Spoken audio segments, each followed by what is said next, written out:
On Sunday, June 28, 2020, the Mississippi State Legislature voted to take down the Confederate battle flag. A day many thought would never come. But Donald Trump had a different vision of America. That was the message the President of the United States shared with millions. On a day when the heart of the Confederacy finally lowered its flag, Donald Trump was still fighting the Civil War.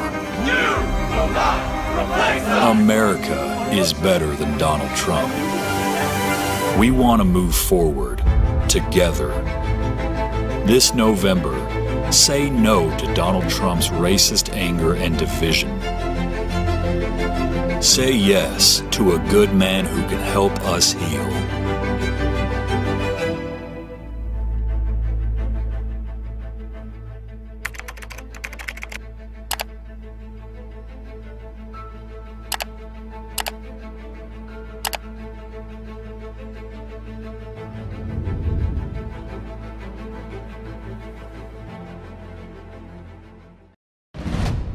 When Donald Trump came out of hiding this week, he didn't do it to bring us together or heal the nation.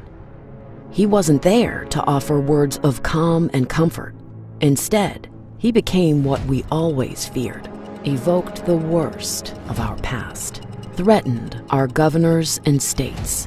He ordered our own soldiers who fought in Iraq and Afghanistan to flood the streets, instructing them to turn against Americans, used churches and the Holy Bible as political props.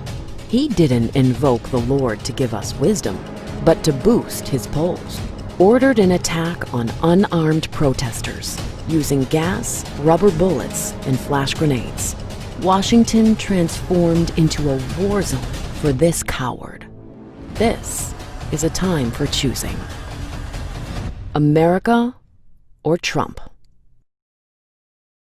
All right, folks, back to that roadblock unfiltered video in just one moment. The black voters do indeed matter. Channel 4 from the UK dropped an explosive story today that showed the Donald Trump campaign in 2016 specifically targeting and having the data to keep 3.5 million black people from voting. This is some of their report. Because it disproportionately affected the poorest places.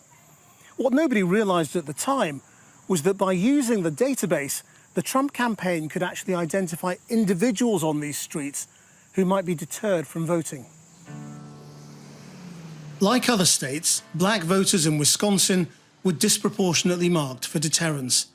They made up just 5.4% of voters, but 17% of the deterrence group. More than a third of black voters in Wisconsin were classified as deterrents. Contrast that with the voters the Trump campaign thought he could win over. 75% of them were white, but less than 2% were black. We've come here because we've identified exactly how many people were marked for deterrence by the Trump campaign, and using the public voter roll, we've been able to match them and work out how many of them stayed at home. Take Ward 116. The Trump campaign was aware of 1,440 potential voters here. 80% were black. Almost half, 44% of the ward, was marked for deterrence. That's 636 people. So how many of those black deterrence voters actually turned out on election day? We went through the records. It was just 36%. Overall turnout in the precinct fell from 75% in 2012 to just 56% in 2016. And this wasn't restricted to one ward. Take these two back-to-back. Digital voter suppression specialist Shireen Mitchell joins us right now. Shireen, this report shows how data is used to hyper-target people to keep them from voting, and how the Trump administration, when he was saying, what the hell do you have to lose? And then when he thanked black people for not voting, this was one of the reasons why right here. Exactly. Again, we did this report, our report before the 2018 elections, but we have been tracking this in 2016. And let's be clear that not only were they targeting black voters, so was Russia. And so, and honestly, in 2020, we've seen even Democratic presidential candidates target black voters. The key is, why are black voters being targeted, and why is that not only a domestic issue, but also a foreign issue, that they believe that in order to win an election, you have to target black voters. The data here that is very specific, where he actually went on the ground and actually looked at the types of places that were focused on black voters. So again, you and I have had this conversation. 90K in Michigan, right, did not vote top of the ticket because they believe the disinformation of they are both the same. The key piece now that we've learned some more additional information is 70K of those people were Detroit alone. So when we talk about these cities, we're talking about places like Philadelphia, Milwaukee. And so the fact that we now have this information, we now know that the data that we were providing now has an impact where they went out to the ground to say, here are the black people who were impacted, and here's the information about you that was collected. I always get people telling me that when I say that black people were targeted, that I'm basically saying that my community doesn't understand or get what digital vote suppression is, or disinformation in general. What I've always been saying is that we are the ultimate target. And if we don't understand that, we do not know how to combat that. And this report basically says, not only did the Trump campaign do this, but also Russia. Well, first of all, those two are linked. And the great thing, what they did is, with this report, they literally went to those doors, knocked on those doors, and people were absolutely shocked to discover how they were targeted, the kind of messaging they were targeted. And then that's also what happens in campaigns when robocalls are targeted to certain houses, trying to get them to tell them elections on a different day. Also, the targeting that took place to black people, specifically saying you could vote by text, or you can vote by email, which are all lies. Absolutely. Not only just lies, but that's literally digital vote suppression. So anything that tells you where you can vote when it's a lie, where you can text your vote is a lie, all those things are a part of digital vote suppression. And so they were specific targets. And I just want to make sure that we're being clear about the language that they use. They're using deterrence, and we're talking about vote suppression, i.e., in addition, digital vote suppression. They had a campaign where they had 3 targeted groups, and those targeted groups included white women who were college-bound, white liberals to some extent, but the number one was also African American.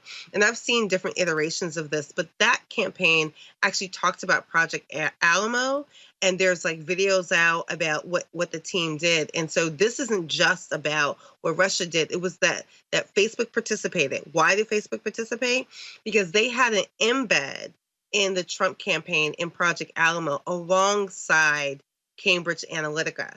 again, Cambridge Analytica was checked and shut down by European and UK stance because that's where they came from. That does not change the stuff that they did in America, and we're still sort of getting our hands wrapped around that. Yep. While we were keep telling people that all of this was happening, not just Russia but also domestic.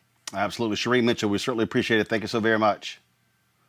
Thank you for having me. Rena, this is the stuff that we have to look out for. And again, the Trump campaign, they knew that if black voter turnout dropped, that helped their campaign. Trump was open about it. Oh, yeah. Well, look, this is a really big problem because there's a lot of people in communities of color who believe that algorithms and artificial intelligence, these are just phrases of the future. These are digital tools that are, far ahead in the future. And to that, I say the future is here now, my friends. I mean, these are tools Cambridge Analytica used and particularly algorithms to keep black voters from showing up. To the tune of 3.5 million black Americans were deterred from voting in 2016. This is the most egregious, I believe, violation of the public trust. I mean, a now president, his campaign engaged in this kind of ridiculousness. He was welcoming that kind of stuff. Now, look, I just want to put a full stop right there for a second and say I've been having a lot of conversations with white American women who voted for Trump in 2016. I've been having a lot of conversations with them over the past year, trying to figure out where their heads are at for this fall, and also just trying to figure out what do they think of people like Joe Biden. And over I hear Joe Biden's just like everybody else. He's a lifelong politician. Trump tells it to us like it is. He's blunt. He's not for everyone. But guess what? He's saying it in plain speak. He's open about his intentions because he speaks them so bluntly and boldly and openly. And I just say to that, well, don't we think there's something else at play there? And now we know there are nefarious acts at play. He wanted these people to stay home, not only because the bigger picture is here. He thinks of black and brown Americans as lesser than him, lesser than white Americans. So deter them from showing up and expressing their will through their vote. And this is what this is all about, keeping black voters home because he believes they're lesser and do not have a place in society at the place at which white Americans do. And so that's what this is all about. I've always believed him to be a white supremacist underneath it all. And now we just know that he engaged in, things like this. This is so huge. This data leak is just so bombastic, and it's not being covered the way it should be, Roland. I'm really frustrated by that. This should make major headlines in the U.S., and it isn't. Well, and Avis, bottom line is this here. It's called deterrence for a reason. Mm-hmm. Absolutely. I mean, how many times do we have to say on this program? And, your viewers are wise enough to know this. And I'm hoping that this will just really, extrapolate beyond as we sort of share your show. But here's the thing that we need to realize as Black people. If your vote didn't matter, they would not go through all of these different, very expensive and targeted efforts that they invested in to stop you from voting. And it hasn't stopped. This is just one of many ways in which they attempt to suppress the Black vote year after year after year. And they're doing it right now in front of our face. Some of them are doing it, I would believe, by engaging and recruiting Black faces to tell you not to vote too. If they're telling you not to vote, that should tell you something about what their intentions might be and who they might be beholden to. Folks. Also, Roland, real quick. I mean, our elections are not secure. Mitch McConnell made sure our elections are not secure. And we need people to know that since 2016, nothing's changed. The federal government has not invested in making our elections secure. So people need to understand that, the same kind of nefarious activity, it's still at play. It can still happen. It is up to us to protect our votes, to figure out how to show up right and make sure our votes are counted. So, I want to tell you, we all need a voting plan. My plan is I applied for absentee a long time ago. I'm walking my ballot to my Fairfax County Center, my municipal center, and I'm going to put it in the hands of government officials myself. All right, folks, back to that Roland Mark Unfiltered video in just 1 moment. It's time to be smart. When we control our institutions, we win. This is the most important news show on television of any racial background. Y'all put $2, $3, $4, $5, $10, $15, $20, $30 on this and keep this going. What you've done, Roland, since this crisis came out in full bloom, Anybody watching this, tell your friends. Go back and look at the last 2 weeks, especially of Roland Martin Unfiltered. I mean, hell, go back and look at the last 2 days. You've had sitting United States senators today, Klobuchar and Harris. Whatever you have that you can bring to Roland Martin Unfiltered to support it, please do, because this information may literally save your life. Watch Roland Martin Unfiltered daily at 6 p.m. Eastern on YouTube, Facebook, or Periscope, or go to RolandMartinUnfiltered.com. Support the Roland Martin Unfiltered Daily Digital Show by going to RolandMartinUnfiltered.com. Our goal is to get 20,000 of our fans contributing $50 each for the whole year. You can make this possible. RolandMartinUnfiltered.com.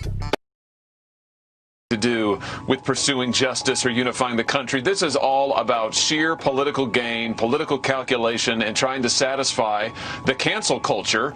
There is a proper way to petition your government if you do not like something, and it is called a peaceful protest. I just think lawlessness of pulling down statues, let's do it the way that it's supposed to be done. It is extremely unhealthy in a society governed by the rule of law to allow the mob to prevail. As a nation, we are founded on principles. We are a constitutional republic. We've got to stop the mob. Why would you take an abolitionist statute down? Why would you be going after Abraham Lincoln? The people doing this hate our country. We have great parts of our history. We have very dark and ugly parts of our history. I don't think we can just wipe that away and ignore that all those things occurred. And I think it is important to have good reminders around our nation of dark seasons in our past so that we will remember what we've come from. Tearing down history for the sake of anarchy is not how we make progress in this country. Your system of government is, as is the case here in the United States, it's informed by our past. There are some historical figures that, while not perfect, we can learn from. We don't want to go changing everything all at once. Americans know that an imperfect nation built by imperfect heroes is still the most perfect union the world has ever seen. And when the dust settles, it is never, never the mobs or bullies whom we honor.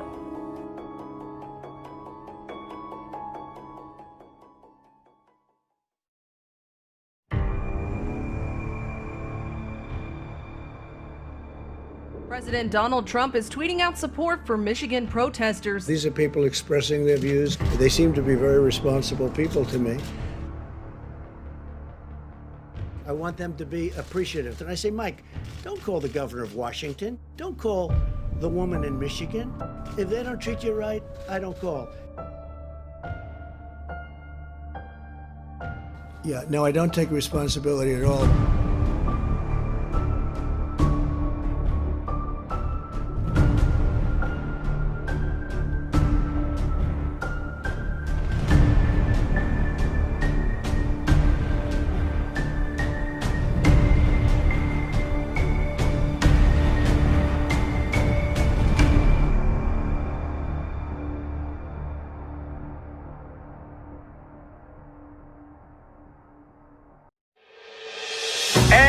Not what your country can do for you.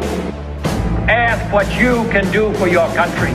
Throughout our history, when America has faced a crisis, a date which will live in infamy, Democrats have answered the call and stood tall for their country.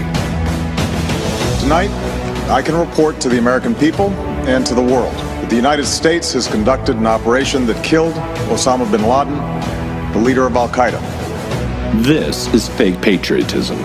This is real patriotism. The blast from the RPG going off vaporized my right leg, and the force of the blast kicked my left leg up into the instrument panel of the aircraft and amputated it.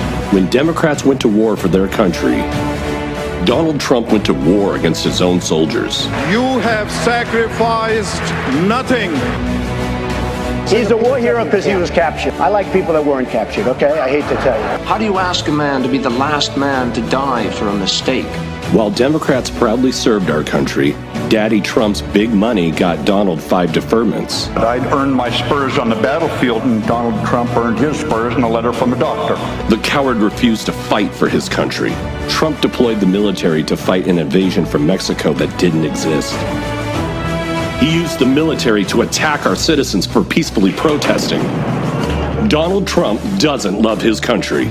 He uses the American soldier like porn stars that he cheats on his wife with. The next time you see Donald Trump hug a flag, call it out as the gross perversion that it is. Donald Trump does not own the flag. The American people do. Stand tall for America. Vote this coward out of office.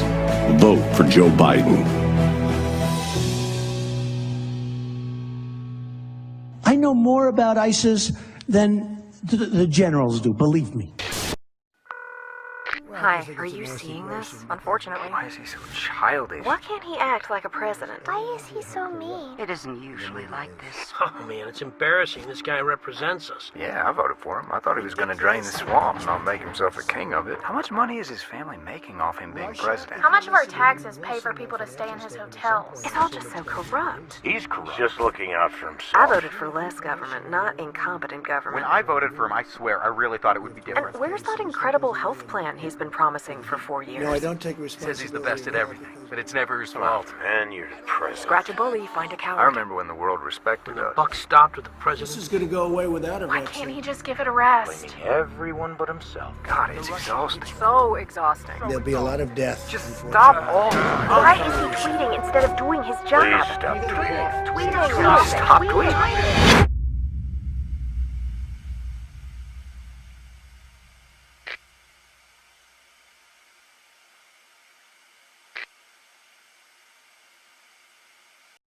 He failed to act.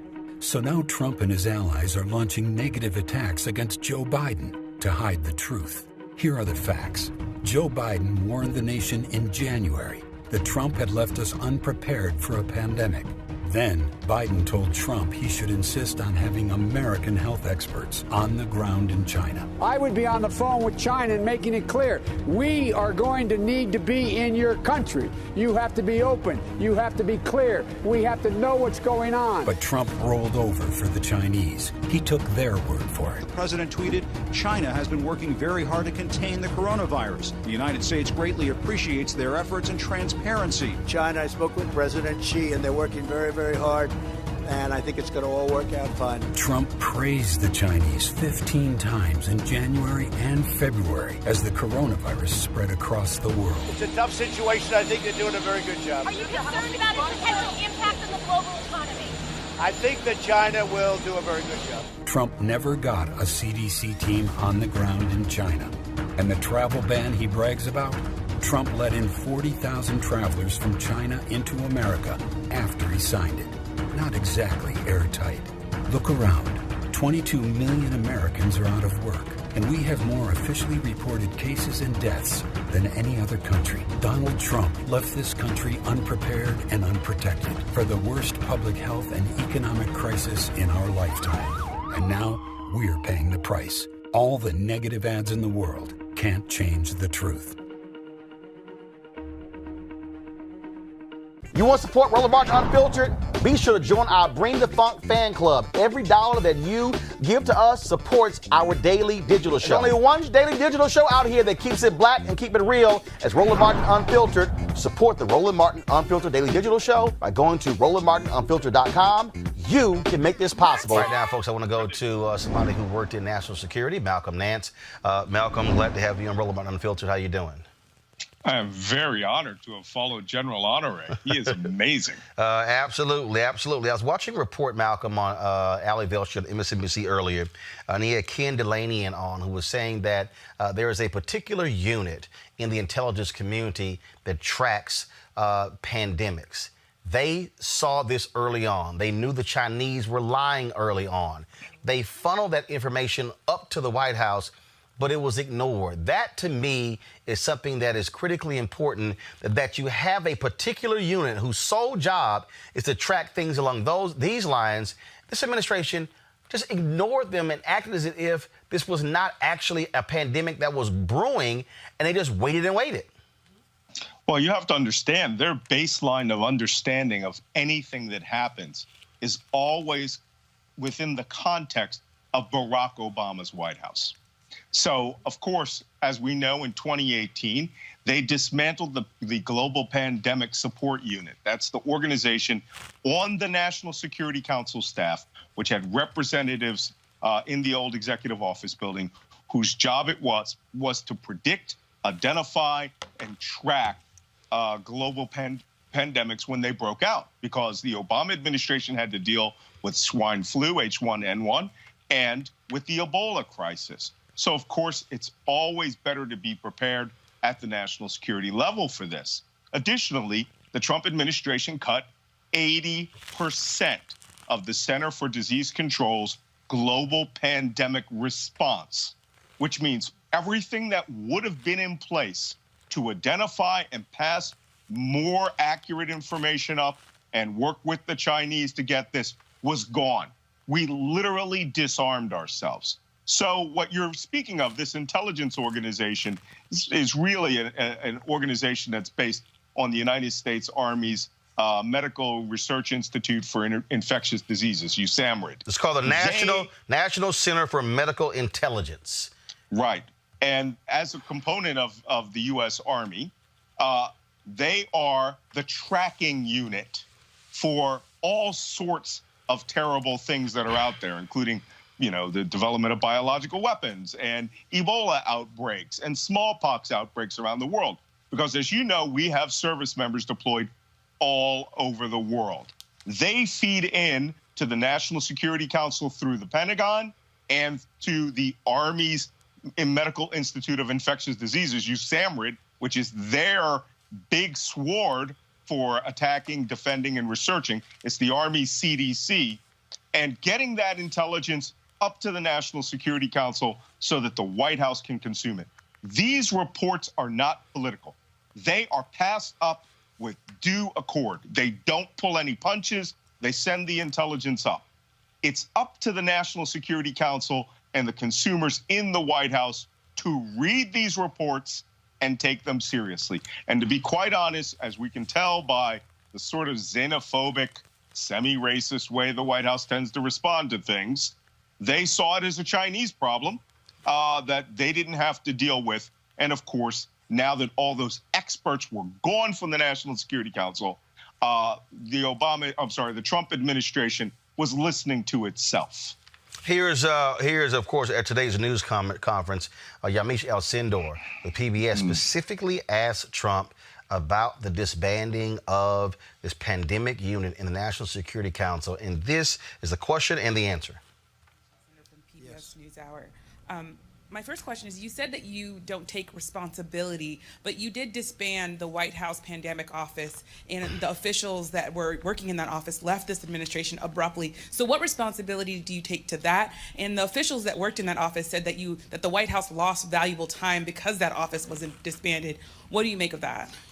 Well, I just think it's a nasty question, because what we've done is, and Tony had said numerous times that we've saved thousands of lives because of the quick closing. And when you say me, I didn't do it. We have a group of people. I could ask perhaps my administration, but I could perhaps ask Tony about that, because I don't know anything about it. I mean, you say we did that. I don't know anything about it. You don't know about the reorganization that happened at the National Security It's the administration. Council. Perhaps they do that. You know, people let people go. You used to be with a different newspaper than you are now. You know, things like that happen. But this was Please go ahead. We're doing a great job. Let me tell you, these professionals behind me and these great, incredible doctors and business people, the best in the world, and I can say that, whether it's retailers or labs or anything you want to say, these are the best in the world. We're doing a great job. We have 40 people right now, 40. Compare that with other countries that have many, many times that amount. And one of the reasons we have 40 and others have, and again, that number's going up, just so you understand. And a number of cases, which are very small, relatively speaking, it's going up. But we've done a great job because we acted quickly, we acted early. And there's nothing we could have done that was better than closing our borders to highly infected areas. Again, you're sitting here listening to him talk about closing the borders. The reality is Mexico has fewer than 10 cases. The United States has more than 1,000. In fact, Mexico is looking at closing their borders to keep Americans out. What's also quite interesting is that he said, I didn't know anything about that. Yet Senator Sherrod Brown released a letter, Malcolm. Henry, go to my iPad, please. This is a letter dated May 18th, 2018, where Senator Sherrod Brown of Ohio asked him specifically about this. It says here, National Security Council, I am concerned by Rear Admiral Timothy Zimmer's departure from the NSC, elimination of his Global Health Security Office, and reassignment of the office's team members. Global health security is a national security priority. Maintaining the NSC's Global Health Security Office is key to this prioritization. Donald Trump is a liar. He's lying. He knew about it. He was informed about it 2 years ago, and I'm going to call it for what it is. He was nasty to Yamiche. He's always nasty to black women who are reporters who cover the White House or black women in Congress. But the fact of the matter is, he is lying. And then they say, oh, well, the administration. It's your administration. This is a man who accepts no responsibility for anything. It's always, it's somebody else. You can't blame me. Well, that's absolutely right. And let me tell you, Rear Admiral Zimmer was his appointee to that organization. And then when the National Security Council, along with, crazy guys like Seb Gorka and, John Bolton came in, they eliminated this office. And the only reason they eliminated it, they say that they reorganized it and moved it around. No, they zeroed it out and then cut the CDC's budget 80%. Because they have a xenophobic way of looking at Ebola. They think of it as a disease of black people that comes from, people who are consuming monkeys. That's as may be. But the point is, it is a global disease. It can become a pandemic, and as we saw, could reach to the United States through our healthcare providers. The same thing with SARS and H1N1, Middle East respiratory disease, which came from Saudi Arabia. You don't hear them, haranguing about that. Donald Trump, we all know, flat on his face, is a liar. He takes no responsibility for anything. But it's the responsibility of the intelligence community and the healthcare community to inform him. But we saw what he did right out of the box. He denied it ever happened. He said for almost 5 weeks that this was a hoax, and that it was a trick that was being played by the news media against him in order to discredit his administration. That is not the case.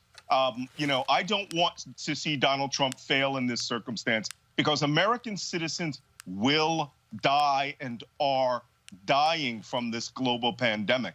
But for him to brag about 40 people, who have died and, that we have the lowest rate of infection, we don't even know the number because he failed in his fundamental job as president of the United States to respond accurately. And this is why people don't have a great memory of the swine flu outbreak, because the Obama administration acted aggressively within 11 days. It wasn't even a pandemic until 3 months after the Obama administration responded, and it did not affect the American population the way that this is going to affect each and every one of us. Malcolm, look, as somebody who worked in intelligence, you had to deal with these things worldwide. Where do we go in the next 30, 60, 90 days? I was reading one particular report from some experts on the West Coast, university professors. They're saying, look, this is going to be America's way of life for the next 12 to 18 months. They say this is not going to be, hey, everything is fine, it's going to blow away in the next 8 or 9 weeks. We better be prepared for this to be a year, 18 months long. Agree, disagree? I absolutely agree. When I was in the military, I was involved in a program related to biological weapons and terrorism. And, USAMRIID, the U.S. Army Research Center for Infectious Diseases, had the point for educating and developing the responses for the Department of Defense for a massive outbreak of a biological vector into the United States. And their plans were aggressive from day one. I mean, mobilizing the National Guard, seizing industry in order to create the testing kits, putting a national and then global effort into developing a vaccine. We don't even see this administration meeting with the World Health Organization.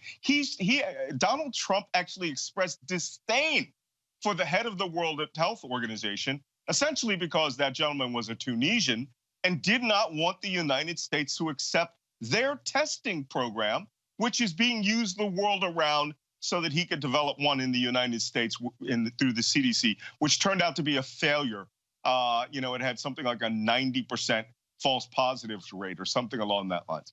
So we need to understand that for the next 90 days, you will have a very hard time seeing your neighbors, because we're not doing like South Korea, where they came out and blitzed this, tested almost everyone through drive-in testings, got a good handle on who was there, created a bubble of social isolation so that the population didn't have to be quarantined.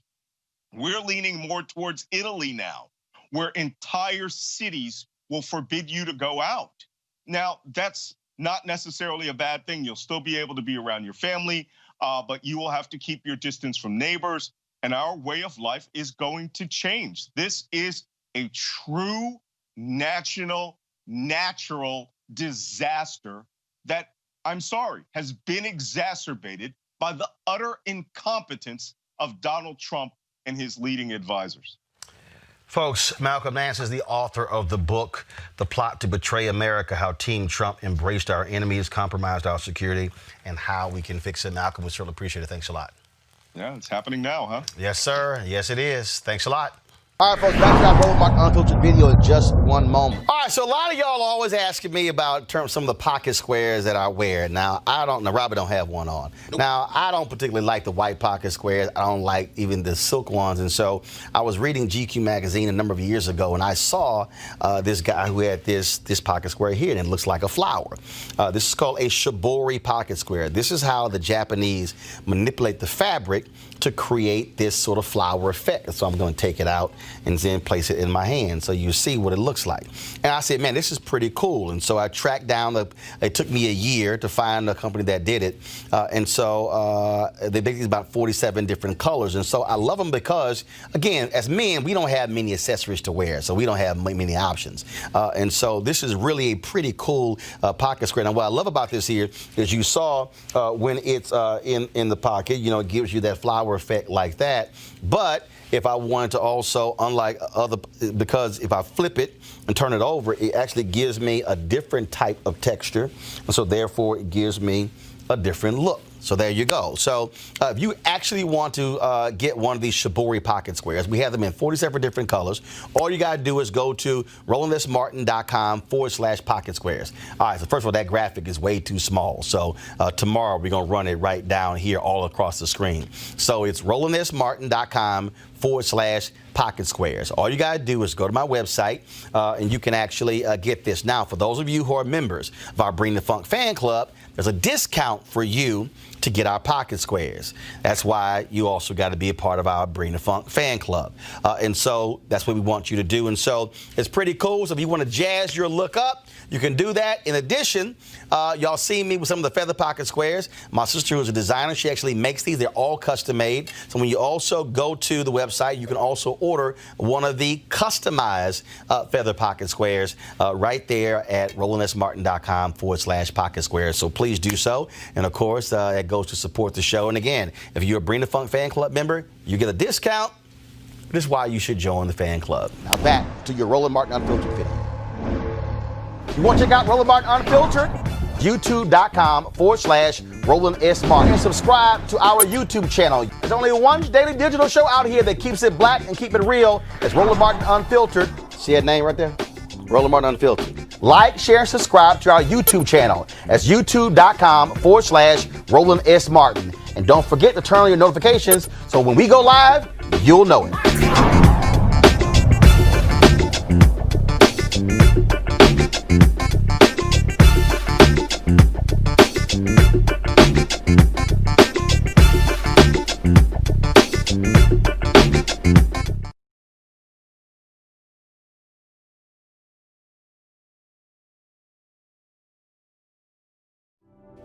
Camp Bin Laden, Joint Base al-Zarqawi. We wouldn't name American military bases after enemies who attacked our country. But 10 military bases still bear the names of Confederate Army traitors, enemies who took up arms against the United States in defense of slavery, names that dishonor those who serve on those bases today. And you can add someone else to that list. Donald Trump dishonors our service when he stopped the military from removing those Confederate names. We need to rename these forts for American heroes, men and women who served our country honorably. But serving honorably, Mr. President, is something you'll just never understand. You want to support Roland Martin Unfiltered? Be sure to join our Bring the Funk fan club. Every dollar that you give to us supports our daily digital show. There's only one daily digital show out here that keeps it black and keep it real. As Roland Martin Unfiltered. Support the Roland Martin Unfiltered daily digital show by going to RolandMartinUnfiltered.com. You can make this possible. There was a video that was put out by an anti-Trump group that really lays bare the lack of leadership we're seeing coming from Washington, D.C. All right, folks, check this out. Crisis comes to every presidency. We don't blame that. What matters is how they handle it. Donald Trump didn't create the coronavirus, but he is the one who called hoax, who eliminated the pandemic response team, and who let the virus spread unchecked across America. Crisis comes to every president. This one failed. Unite the country is responsible for the content of this advertising. Folks, what's interesting, though, Mustafa, is that you look at public polling. He's got high marks, above 50%, for handling of this. Approval rating has gone up, even though it's around 49% as well. But if you begin to break those numbers down, that was polling that was done a while ago. And what you're seeing is the cheerleading, how great we are, all these amazing things that we've done.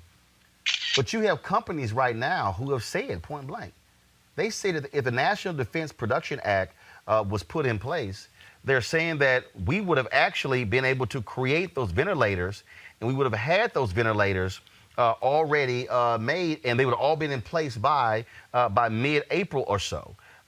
He said they would actually be there. All right, folks, back to that Roland Martin Unfiltered video in just one moment. All right, so a lot of y'all always asking me about some of the pocket squares that I wear. Now, Robert don't have one on. Now, I don't particularly like the white pocket squares. I don't like even the silk ones. And so I was reading GQ magazine a number of years ago, and I saw this guy who had this pocket square here, and it looks like a flower.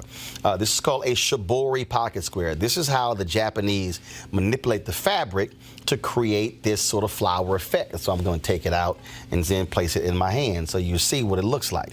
And I said, man, this is pretty cool. And so I tracked down, it took me a year to find a company that did it.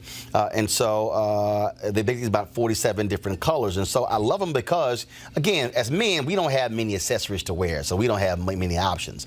And so this is really a pretty cool pocket square. Now, what I love about this here is you saw when it's in the pocket, it gives you that flower effect like that. But if I wanted to also, unlike because if I flip it and turn it over, it actually gives me a different type of texture. And so therefore it gives me a different look. So there you go. So if you actually want to get one of these shibori pocket squares, we have them in 47 different colors.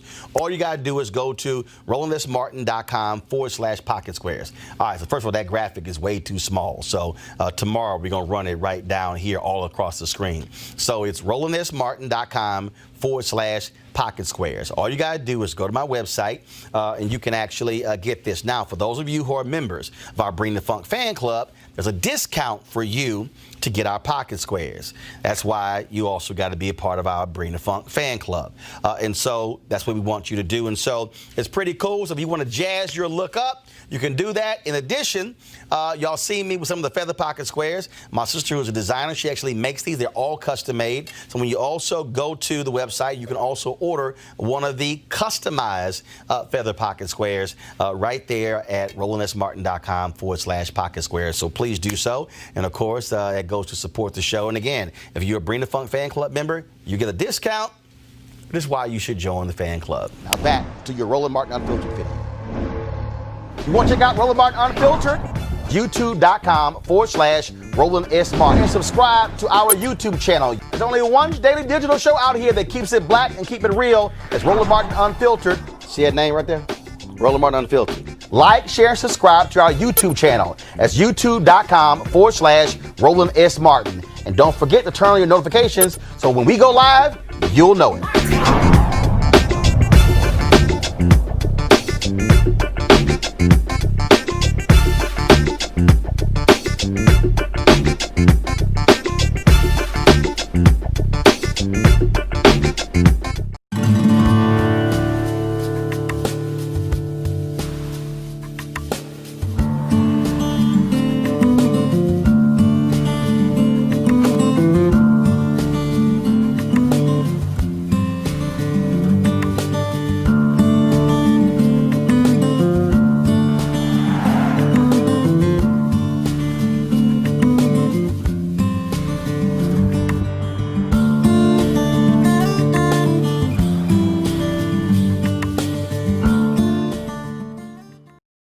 The men who followed this flag 150 years ago knew what it meant. Treason against their country. The death of the United States. America defeated the men who followed that flag. Those with honor surrendered and cast it aside forever. So why does it keep showing up today at events supporting Donald Trump? And why does he call the folks who carry it very fine people? I think there's blame on both sides, but you also had people that were very fine people. What does it say that they're all in for Trump? What does it say that he won't condemn a flag of hate, division, and losers? Will not replace us! For us, it says this is a time for choosing America or Trump.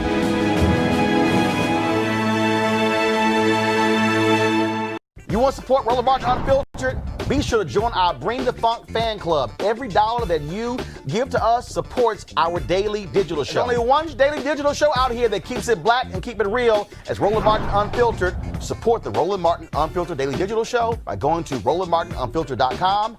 You can make this possible. All right, folks. This is crazy. In a scathing editorial, the New England Journal of Medicine calls on voters to throw Donald Trump out of office.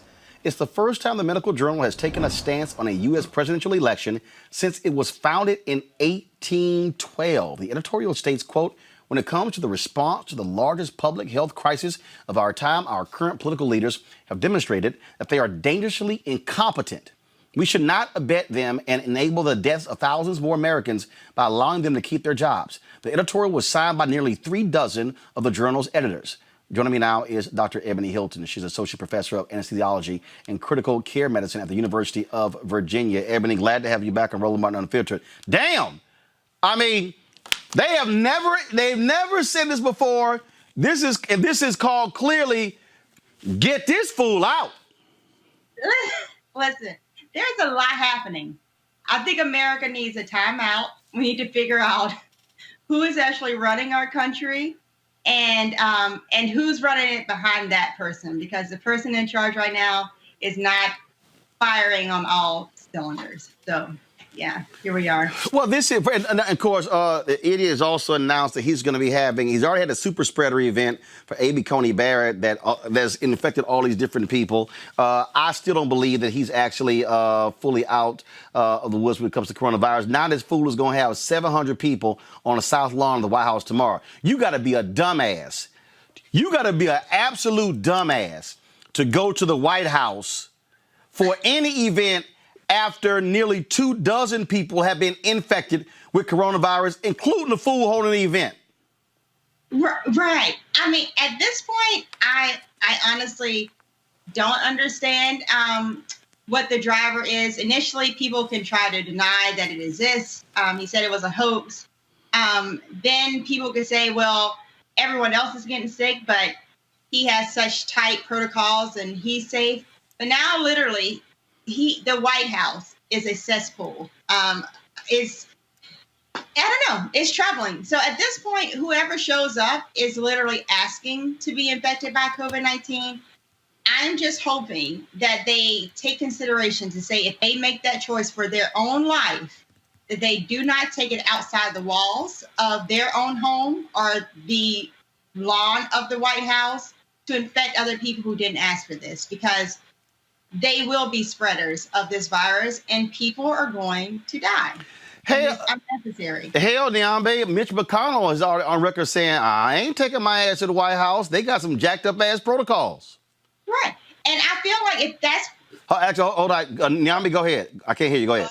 McConnell doesn't want to die before his election, right? So Mitch McConnell is not a fool. I mean, now they're happy to let the rest of us die. They're happy to let the rest of us take risks, but they're not willing to take those same risks and those same gambles with their own lives. And I think that should tell everybody something. I mean, when you look at the fact that the White House has infected more people than some small countries had in a day, that should tell you something about how serious the disease is. And the fact that this White House will not respond to any of the real information they have coming from their own public health officials tells you something about the lack of care that they have. Ebony, you better comment. Go ahead. Well, yeah, I was going to make a comment about McConnell. I think it's absolutely borderline criminal for him to suggest that it's not safe for him and his fellow senators to meet in a very contained space of where we're all adults and we know how to follow protocols and rules and wear masks. But yet he's telling people to send their children, of which we know children, they're beautiful little people. They don't realize the dangers of what happens when you touch your face and when you take your mask off and when you cough in your friend's face. They don't understand that danger.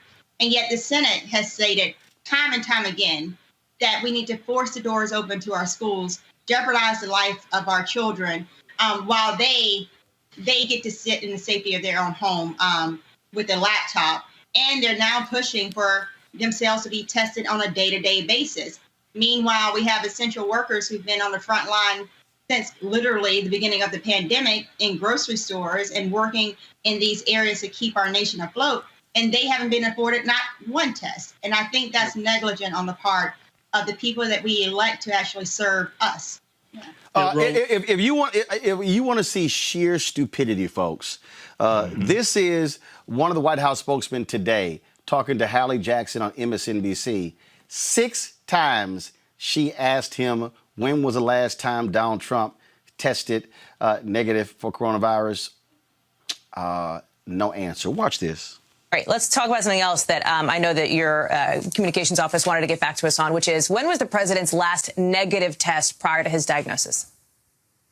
So we don't have that, but we're looking at this from a public health perspective in that when there's an indication of a positive test or symptoms showing, then you go back the 48 hours, you do your contact tracing. It's about preventing further transmission of the disease, and that's why we'll be focused on these diagnostics and the ways of measuring transmissibility, because that's really the public health reason for releasing such information. It's to prevent further transmission of the disease. So that's where we're focused.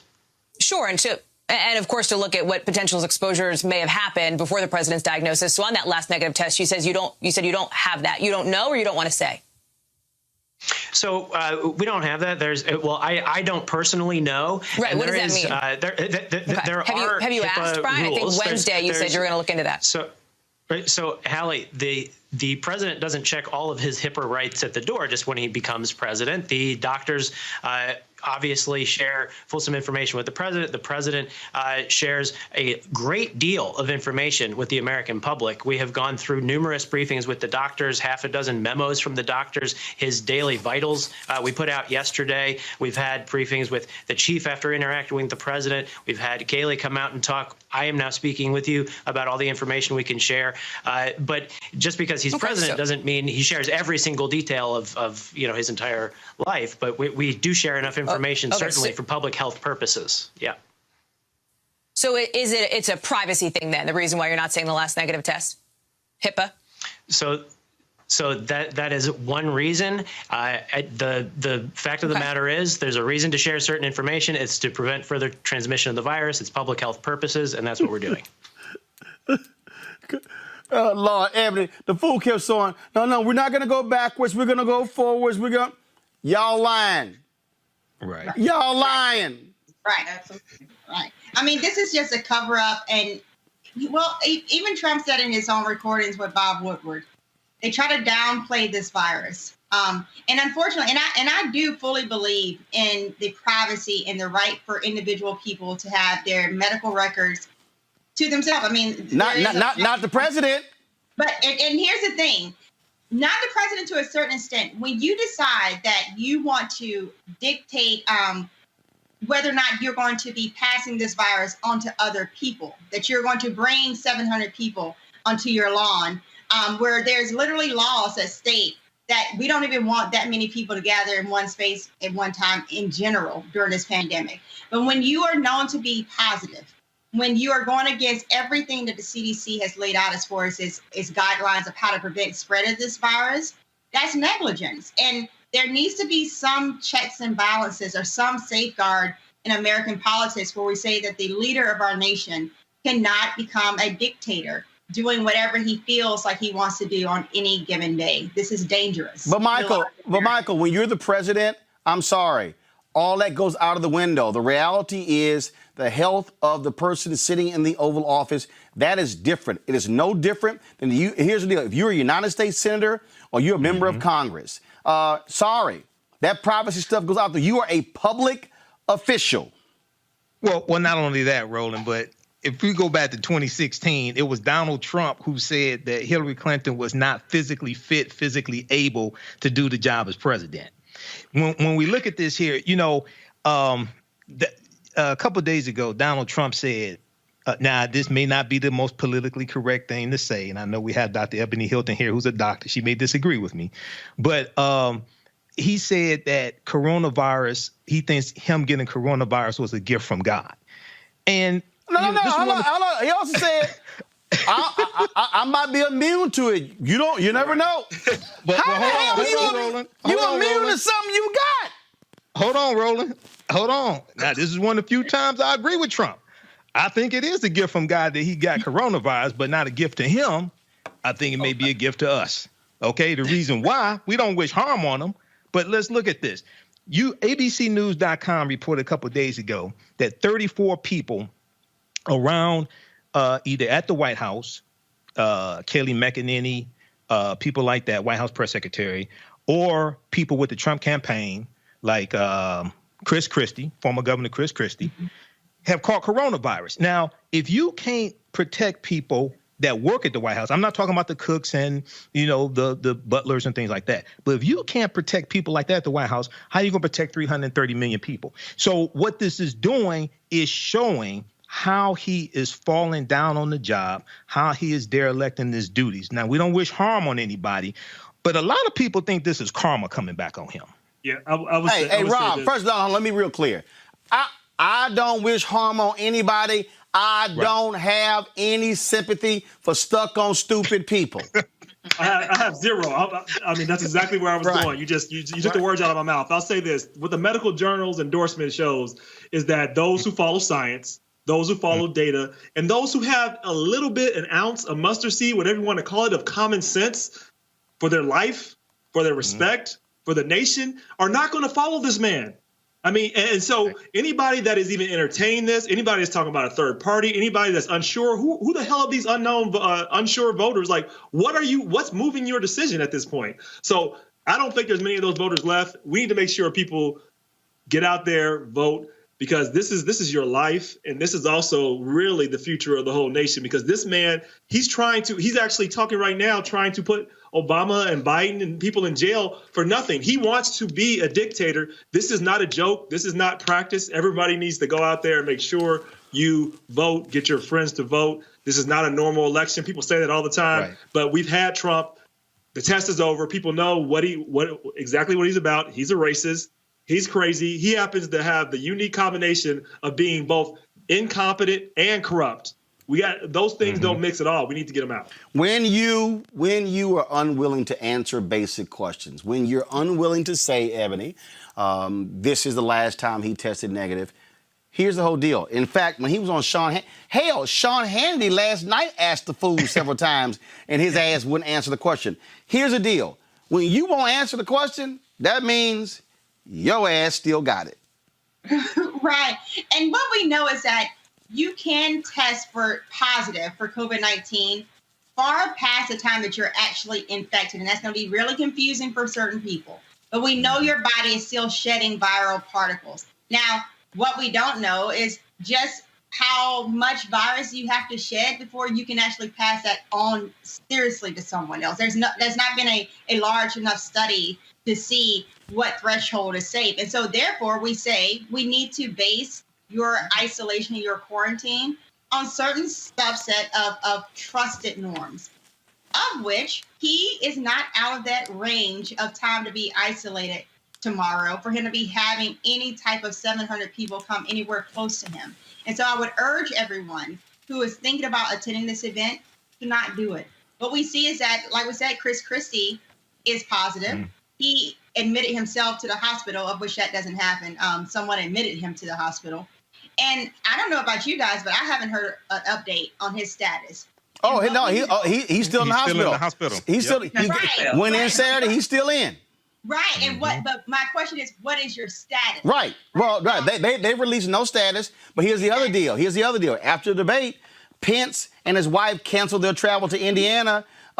We heard no status there as well. We do have a status of this here. Remember, the debate commission announced that they would have a virtual debate on October 15th. Trump said, absolutely not. That's a waste of my time. But he spent 2 hours on the phone today cussing with Rush Limbaugh. That's the same thing, fool, being on the phone and then doing virtual.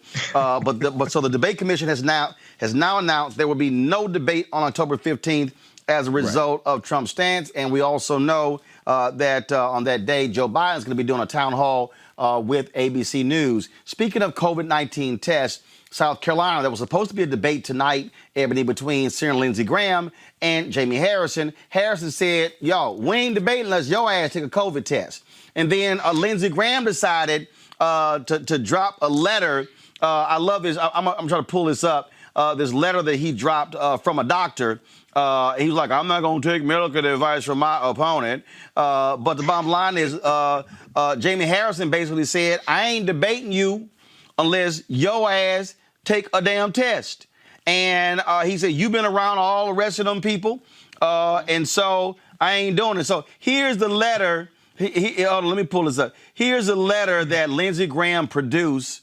I have reviewed the circumstances associated with your Judiciary Committee hearing of October 1st and possible exposure to a person with coronavirus. Based on the present Centers for Disease Control criteria to establish risk of coronavirus transmission, you do not meet the criteria for, quote, close contact requiring isolation or quarantine. You do not require coronavirus testing. You should remain attentive to CDC social distance guidelines for reducing risk of coronavirus disease in your daily life and contact a physician should you notice the development of fever or any of the typical signs of coronavirus infection. Brian P. Moynihan, MD. He's a professor of medicine and pathology in D.C. He's attending physician for the United States Congress. Here's the problem with this, Ebony. Dude, just take a test. Right. Listen. Just take a test. It's one of those things where didn't Trump say the same thing when he tried to do the honor system of saying that he wasn't positive when he was on the stage with Joe Biden fully positive. Wait, Kayleigh McEnany. She did briefings with reporters for 3 consecutive days, no mask and giving them, I tested negative, I tested negative. They came out, I'm positive.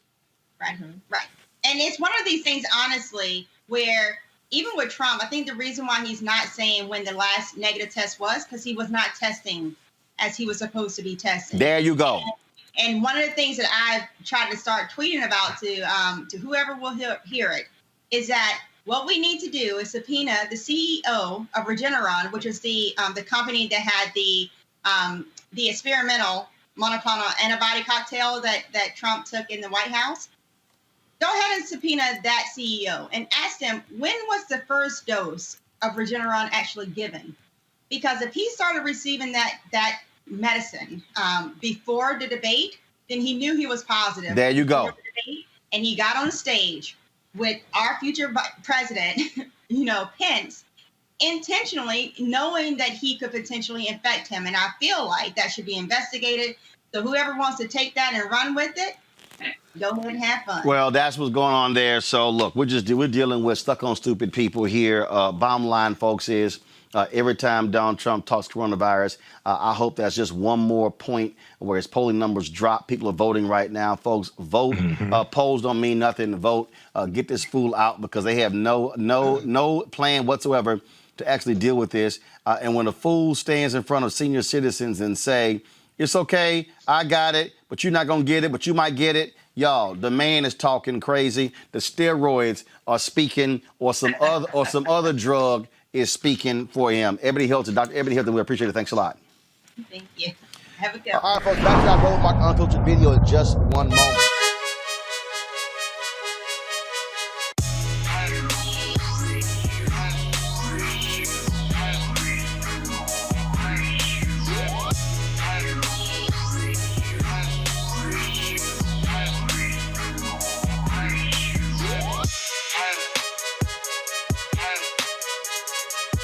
All right, folks, at Seek.com, black-owned company founded by Mary Spio. They, of course, a virtual reality company. You can check out their content at Seek.com, CEEK.com. You can do so, of course, with these VR headsets. You can look at it, of course, on your regular device or your pad or your computer. But if you want to experience being in the room, you can use this headset right here.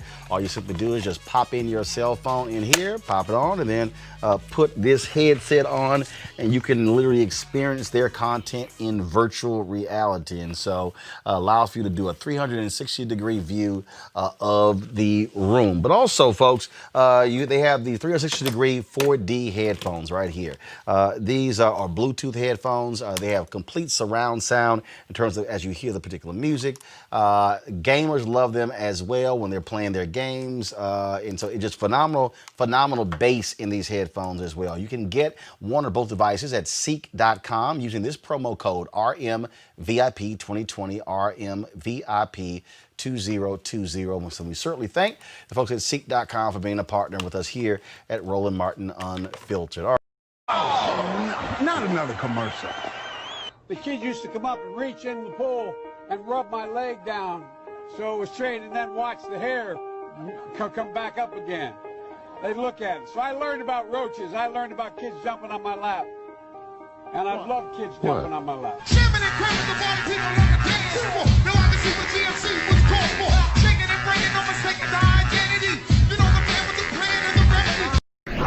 In America, everyone counts, and the 2020 census is how that great promise is kept. Respond today online, by phone, or by mail, and help inform hundreds of billions in funding for education, health programs, and more.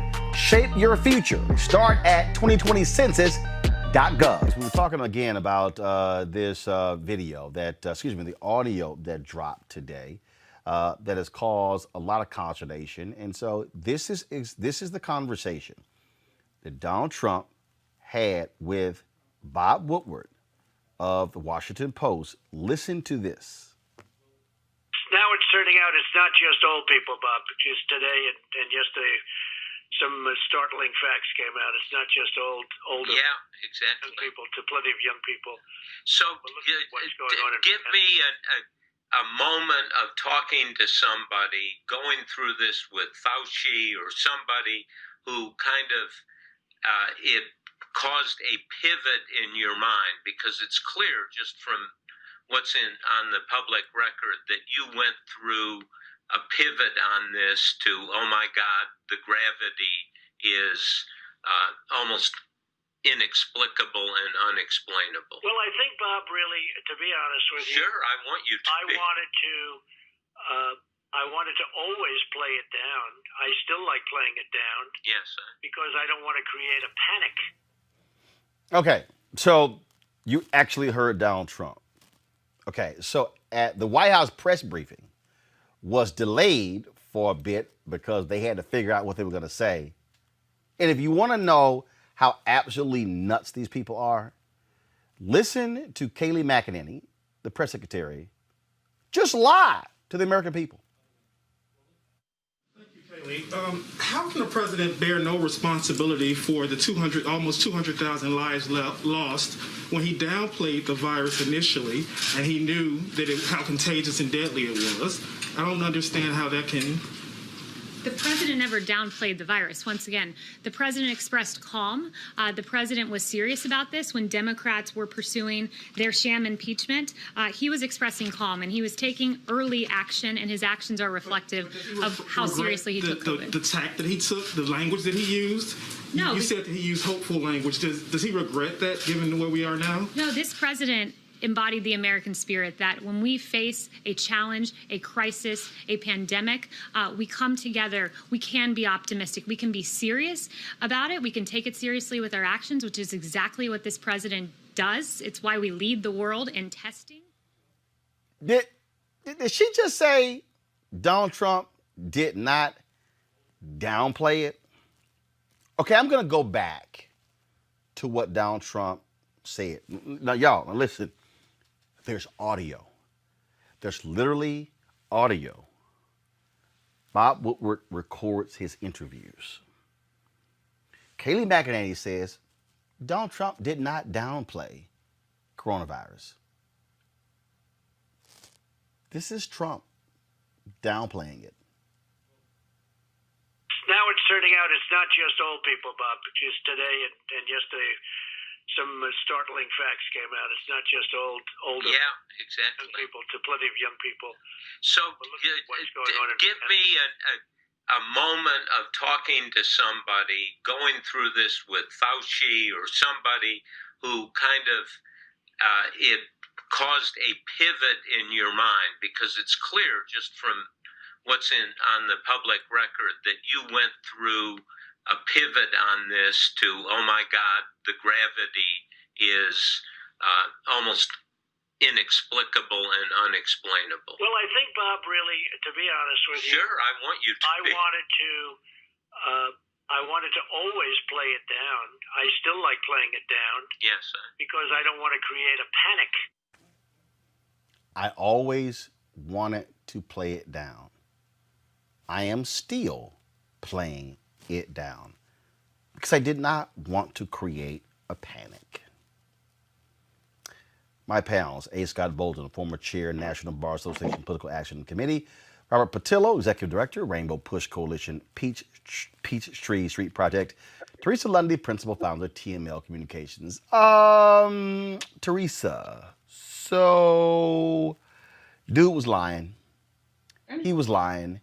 He knew he was serious. He's saying one thing privately, another thing publicly, and all of these idiots who are following him were saying, and all these states who were not implementing the right strategy because he was downplaying it.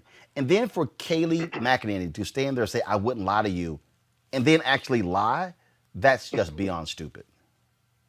It's beyond it, Eric.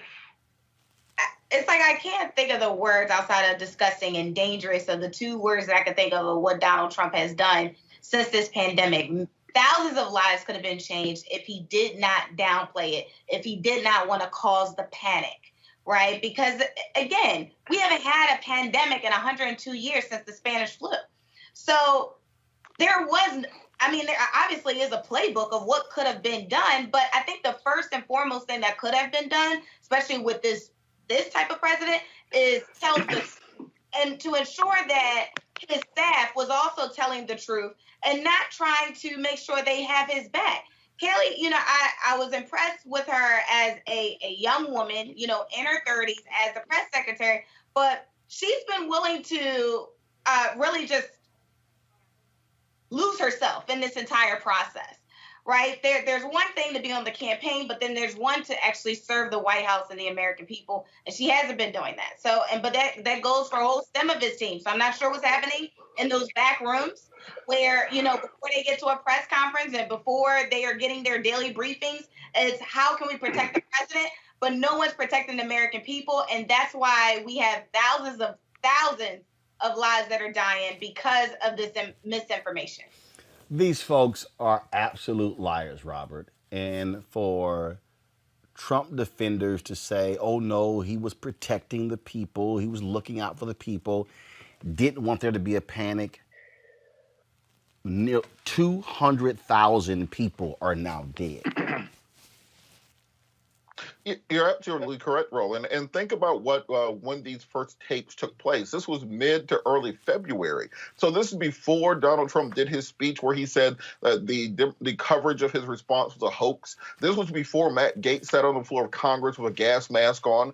This is before we went back and forth for 3 months over whether or not we should be taking hydroxychloroquine. This is before we were having a full-blown culture war with rifles and rocket launchers over wearing masks. Donald Trump knew in February and March that masks were effective and that it was airborne, and just chose to say downplay the need to wear masks and cause armed conflicts over wearing masks. Think about the thousands and thousands of people who could have had their lives saved, the thousands and thousands of people who would not be infected today if we had simply taken this seriously in February instead of finding out in September what was the truth. And also for Bob Woodruff, how do you sit on this information for 6 months? I understand you want to put it into a book, you want to compile the information, but this is vital national security and health information. How do you just sit on this for 6 months and only release it when it's time for your book to come out, instead of letting the American people know months ago information going to save tens of thousands of lives? So this is just an all-around failure of our broken system. And unfortunately, Trump has become trans veracity. He's past the point of anybody caring whether or not he's lying. People assume that he's lying and then continue on from there.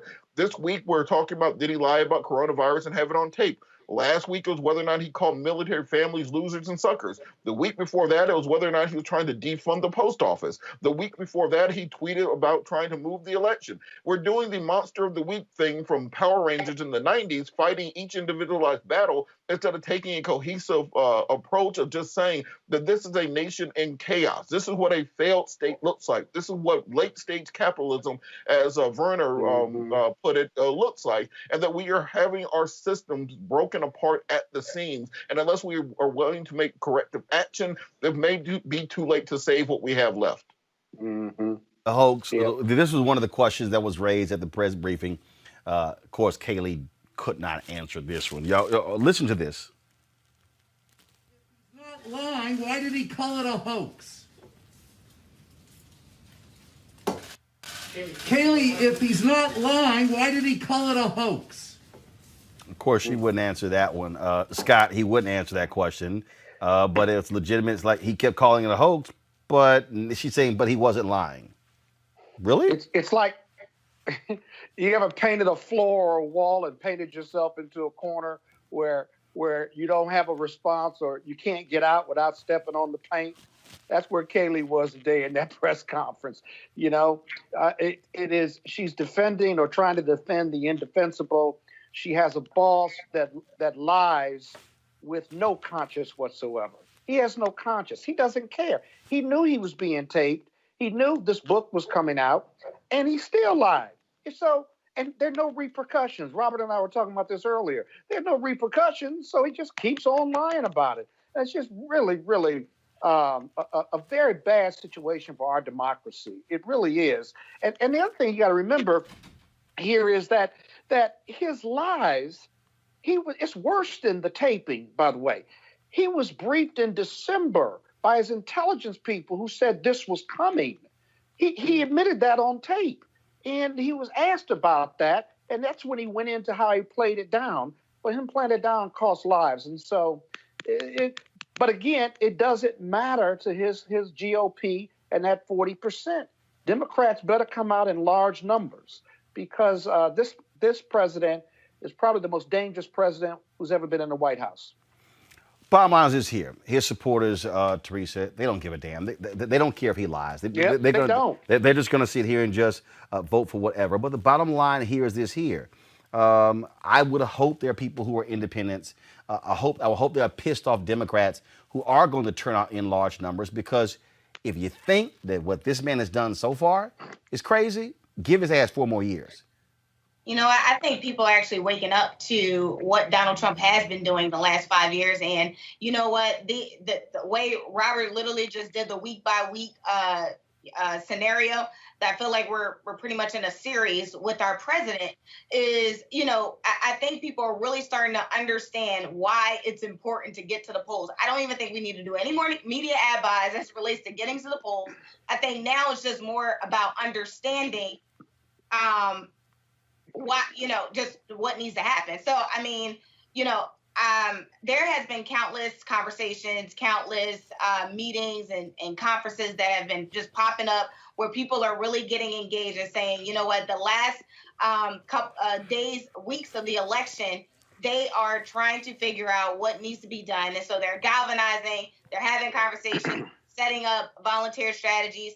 I know commissioner's office across Pennsylvania are actually paying people to be poll workers, right? That is the first time that's actually been done outside of the party. But now the state is actually stepping in and saying, listen, we need more bodies at the polls. And so I think there's a lot of young people stepping up. I think there has been a lot of change and movement. But again, Trump's administration has lost the message when Trump started, when all these revelations started to come to light. So, there's a huge opportunity here. Yeah, but Roland, if I may, real quick, we've got three opponents as Democrats, right? You've got the GOP / Donald Trump, you've got voter suppression, and you got Russian interference that Democrats are running against. He underpolls in every poll, as we know. How do the Democrats defeat that? You got to turn folks out. Simple as that. That's what you got to do. I said this. I said this here. I tweeted this here, folks. Y'all be able to see my video. Let me know if you are okay. So I said after the Bob Woodward thing came out, first thing I said is I wonder how fast the folks with the Lincoln Project are going to be able to get an ad out. That was like one of the first things that I said. And so I said, and I think the tapes came out around 11 or so. And I said, I think they'll have an ad out by 3 o'clock. Actually, they're out before 2 o'clock. So this is what they dropped that quick. This is more deadly. This is 5 per, this is 5% versus 1% and less than 1%, so this is deadly stuff. We show cases, 99% of which are totally harmless. Not just older. Yeah, exactly. People, to plenty of young people. Young people are almost immune to this disease. It's also more deadly than your strenuous flus. We lose thousands and thousands of people a year to the flu. We don't turn the country off. I wanted to always play it down. I still like playing it down.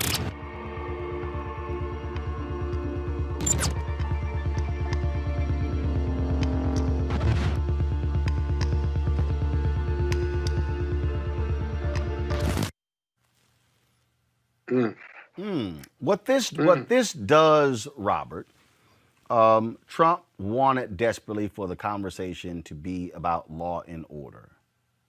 No, he did not want it to be about coronavirus. This brings it back to his Achilles heel.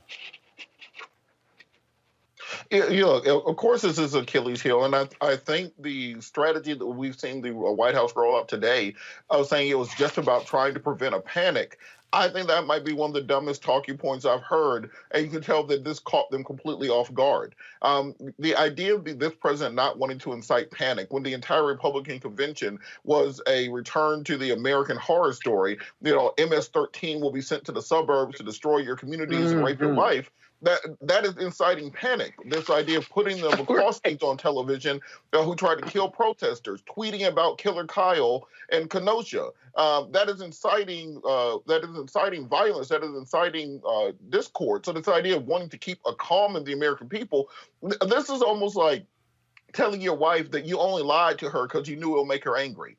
That is the equivalent of what the White House is rolling out as their defense, that the president didn't want you to panic. That's why he lied to you about how deadly a virus was. It's killed tens of thousands of, at this point, hundreds of thousands of Americans. We are 20% of the death toll of the entire earth.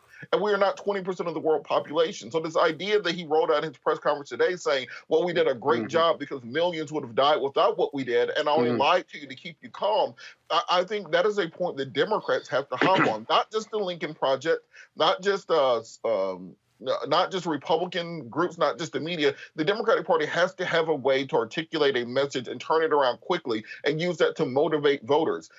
If you can link the fact that we've been in quarantine for 6 months to the fact that the president lied to us the first month when he could have gotten a hold of this, people died.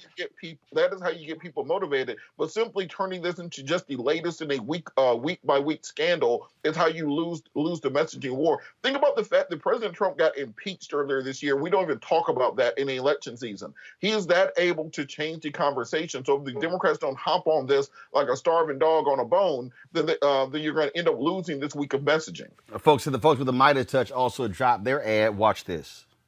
Trump pretended the coronavirus wouldn't come to our shores. I wanted to always play it down. I still like playing it down. The risk to the American people remains very low. He pretended the Democrats were overreacting. And this is their new hope. He pretended it would go away. A lot of people think that goes away in April with the heat. And then he pretended again. It's also more deadly than your strenuous flus. View this the same as the flu. And again. At some point, that's going to sort of just disappear. And again. It's going away. No, it'll go away. While Trump pretended, Americans faced real consequences. Nearly 200,000 dead and rising. Businesses closed. And now, as over 1,000 Americans die each day, what's the Trump administration's plan? Pretend that the pandemic is over. In a time of crisis, Americans can't afford to have a pretend president. I wanted to always play it down. Midas Touch is responsible for the content of this advertising. I think you're going to see the hammer constantly, Teresa. And the other piece is here. Joe Biden's already out. He was speaking in Michigan. He spoke out on this as well. I mean, this is the defining issue of this campaign, and it has a direct impact on turnout as well. And so I don't think you're going to see it reflected in polling for another 3 to 4 days. But again, the fact that if Democrats hammer this constantly, this is going to help them. This is a phenomenal gift to the Democratic Party. I think, when Donald Trump began to show who he was from the beginning, if we remember from the beginning of his campaign days to how they were trying to get him to transform while he was president, it just didn't work. The real Donald Trump coming down the escalator of his building showed up in the beginning stages, right? And I think it's coming to the forefront where everybody is starting to honestly get their talking points together. But honestly, it's like, does this make sense to you, right? So it's not as much as a that the Democrats have to put out like, hey, he did this, he did this. You can literally have a workbook, unfortunate, about why Donald Trump lies to the American people, and the Republicans continuously have his back. It's getting so bad that the Republicans are literally on CNN, MSNBC, and Fox, and they really can't explain some of the things that he does. So if you see most of them, they actually stop having the interviews unless it's talking about their bill. Because it's hard to defend someone where you really just don't understand it or keeping you out the loop. Donald Trump has proven to him, his team, and the American people that he doesn't care about lying. He doesn't care about the lives that were lost. He doesn't care about the families, the testimonials, the police brutality. He went to Wisconsin and gave, some mayors $1 million for their police department, but said nothing to Jacob Blake's family. I mean, if we don't have a president that is for us, and I think Democrats need to make that very clear on election day, but, more so in their everyday conversations. Yep. We absolutely should be having these dialogues about what the next president of the United States looks like. And if we're not only talking about Joe Biden, we absolutely have to talk about Senator Kamala Harris. And folks, back to our Roland Martin Unfiltered video in just one moment. As our community comes together to support the fight against racial injustice, I want to take a second to talk about one thing we can do to ensure our voices are heard. Not tomorrow, but now. Have your voices heard in terms of what kind of future we want by taking the 2020 census today at 2020census.gov?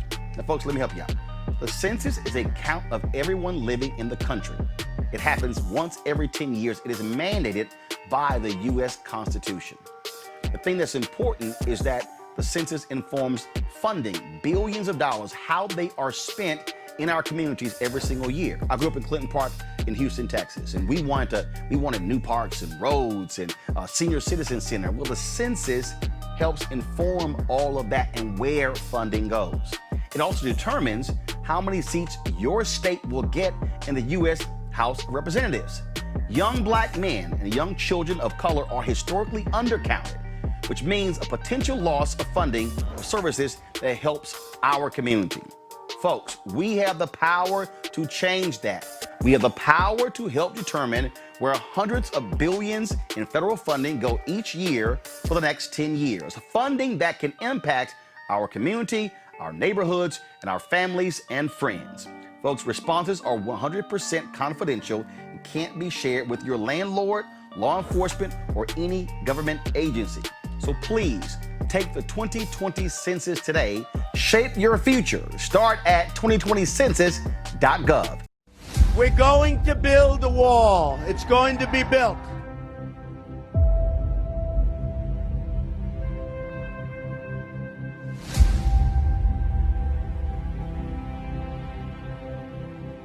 Moms, aunts, and grandmas have come out to downtown Portland. Close to 1,000 people out here. This crowd stretches about 2 blocks. You are putting yourself in between the protesters and those federal agents, the most dangerous place to be. Moms, along with everyone else, have realized it's time that we need to put our bodies on the line because the stakes are so high. We are brothers, grandparents, aunts. We are a community that is going to stand united. We're going to build the wall. We have no choice.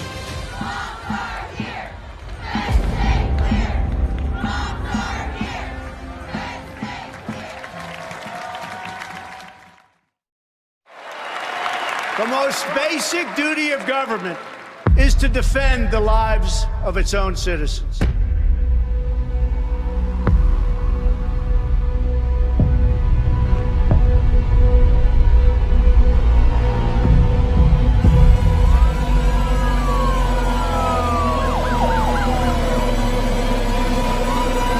Any government that fails to do so is a government unworthy to lead.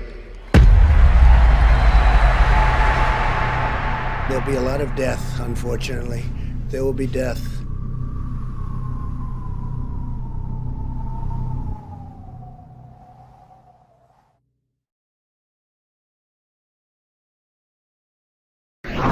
In America, everyone counts, and the 2020 census is how that great promise is kept. Respond today online, by phone, or by mail, and help inform hundreds of billions in funding for education, health programs, and more.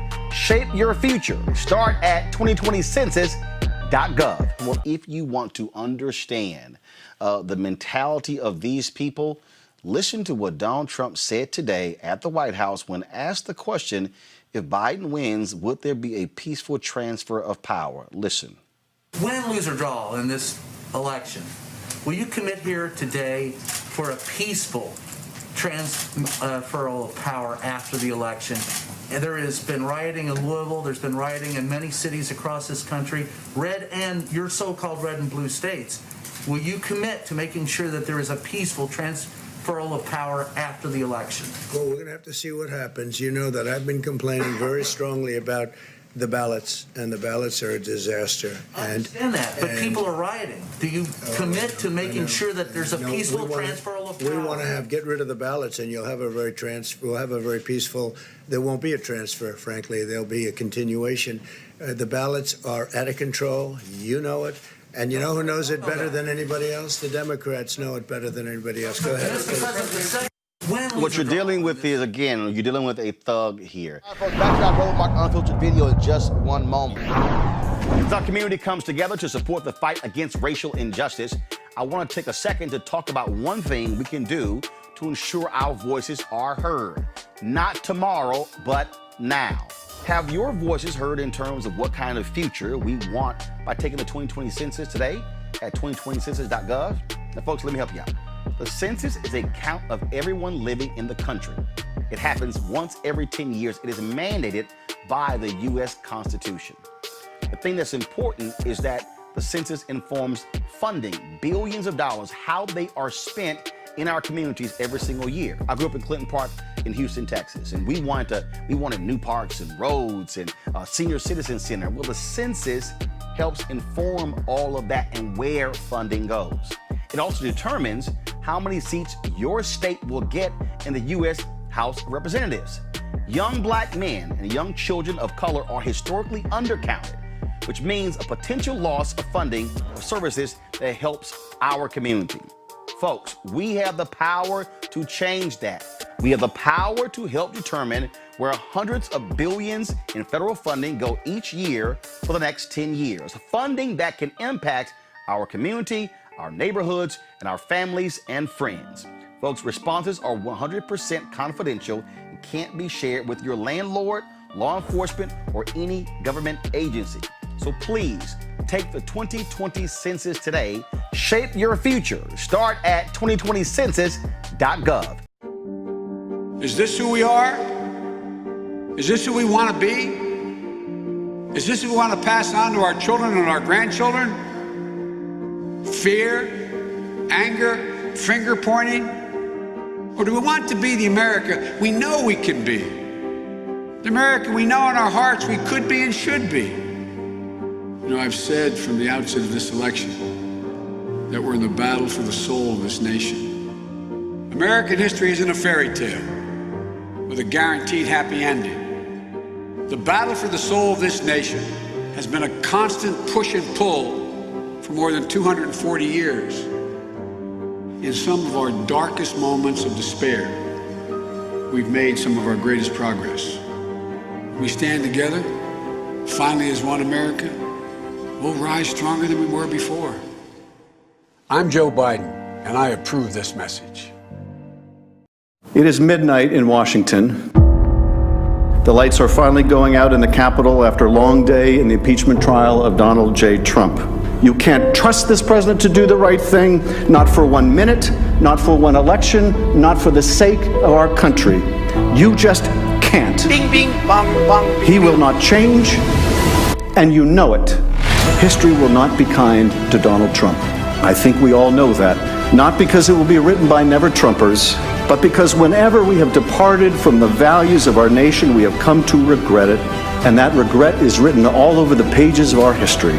If you find that the House has proved its case and still vote to acquit, your name will be tied to his with a cord of steel and for all of history.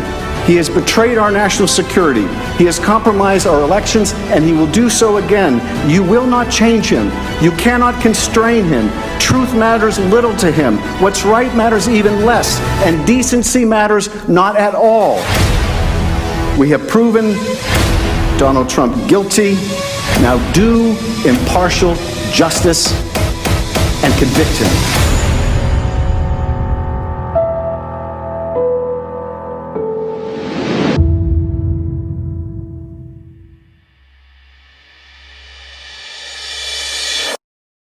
Wait a second. Those people look like looters.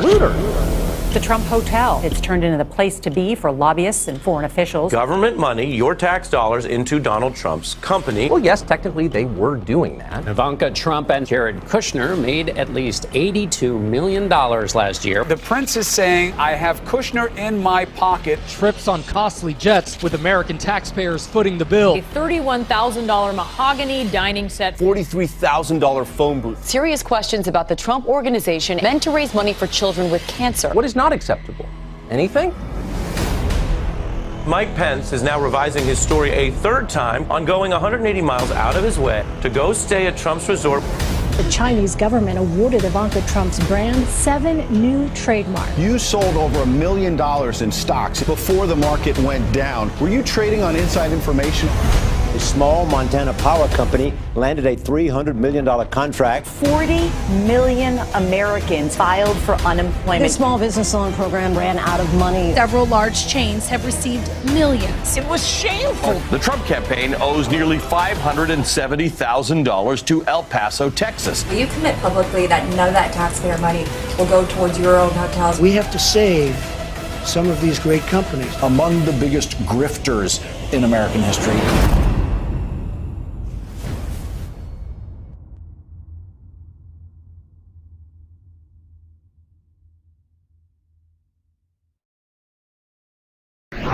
In America, everyone counts, and the 2020 census is how that great promise is kept. Respond today online, by phone, or by mail, and help inform hundreds of billions in funding for education, health programs, and more. Shape your future. Start at 2020census.gov. Again, you're dealing with a thug here. The folks at The Atlantic dropped a story today that laid out exactly what it is that Republicans are trying to do. What they're doing right now is they are working. The Trump campaign is working with lawyers in the various states that where they want to challenge. They're planting the seeds. This is the headline in The Atlantic: the election that could break America. And what they're trying to do in this story here, okay, and this is what the lead says: there is a cohort of close observers of our presidential election, scholars and lawyers and political strategists, who find themselves in the uneasy position of intelligence analysts in the months before 9/11. And it goes on and on and on. What it lays out in this article is that what Republicans are trying to do is that if it is close in states, what they will then do is say, forget this, forget the counting, it's going on too long. We're going to declare that we know what the will of the voters are and choose the electors ourselves. Now, let me take you back to 2000. Folks, you have to remember, in Florida actually exposed for people the first time an understanding of the Constitution. First, there is no affirmative right to vote in the United States Constitution. When you hear people say voting is a right, that's simply not true. There is nothing in the Constitution that affirms that every voter has a right to vote. Because of amendments, it does say you cannot prevent folks from voting because of race or gender. So what people didn't realize was that when looking at the laws, the way this country was set up, I keep telling y'all beforehand, this is why civics is important.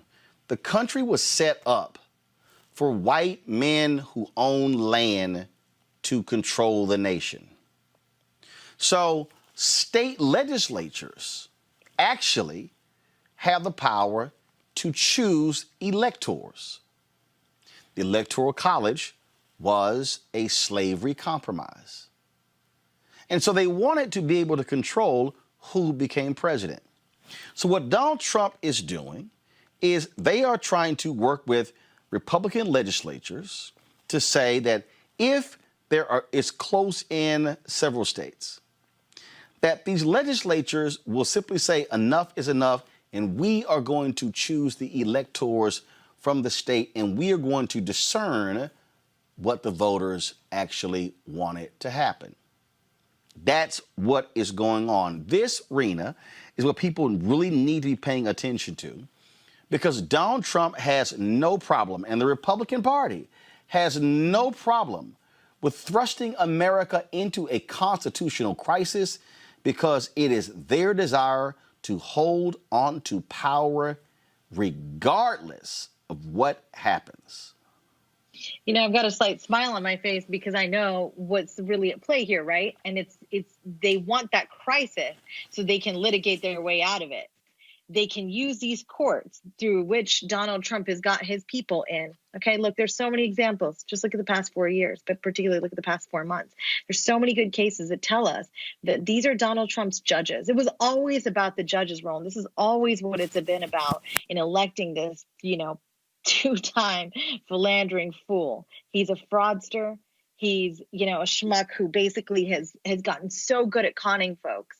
And this is how he's doing it. He's using the courts to get his way. So yes, Republicans want that constitutional crisis. They thump the Constitution, but they do what they wish will. They would do what they will with it. And their wish essentially is to disenfranchise voters who look like us. They do not want us to have what they have. This is about a tale of two Americas. I've said it over and over again these past few years.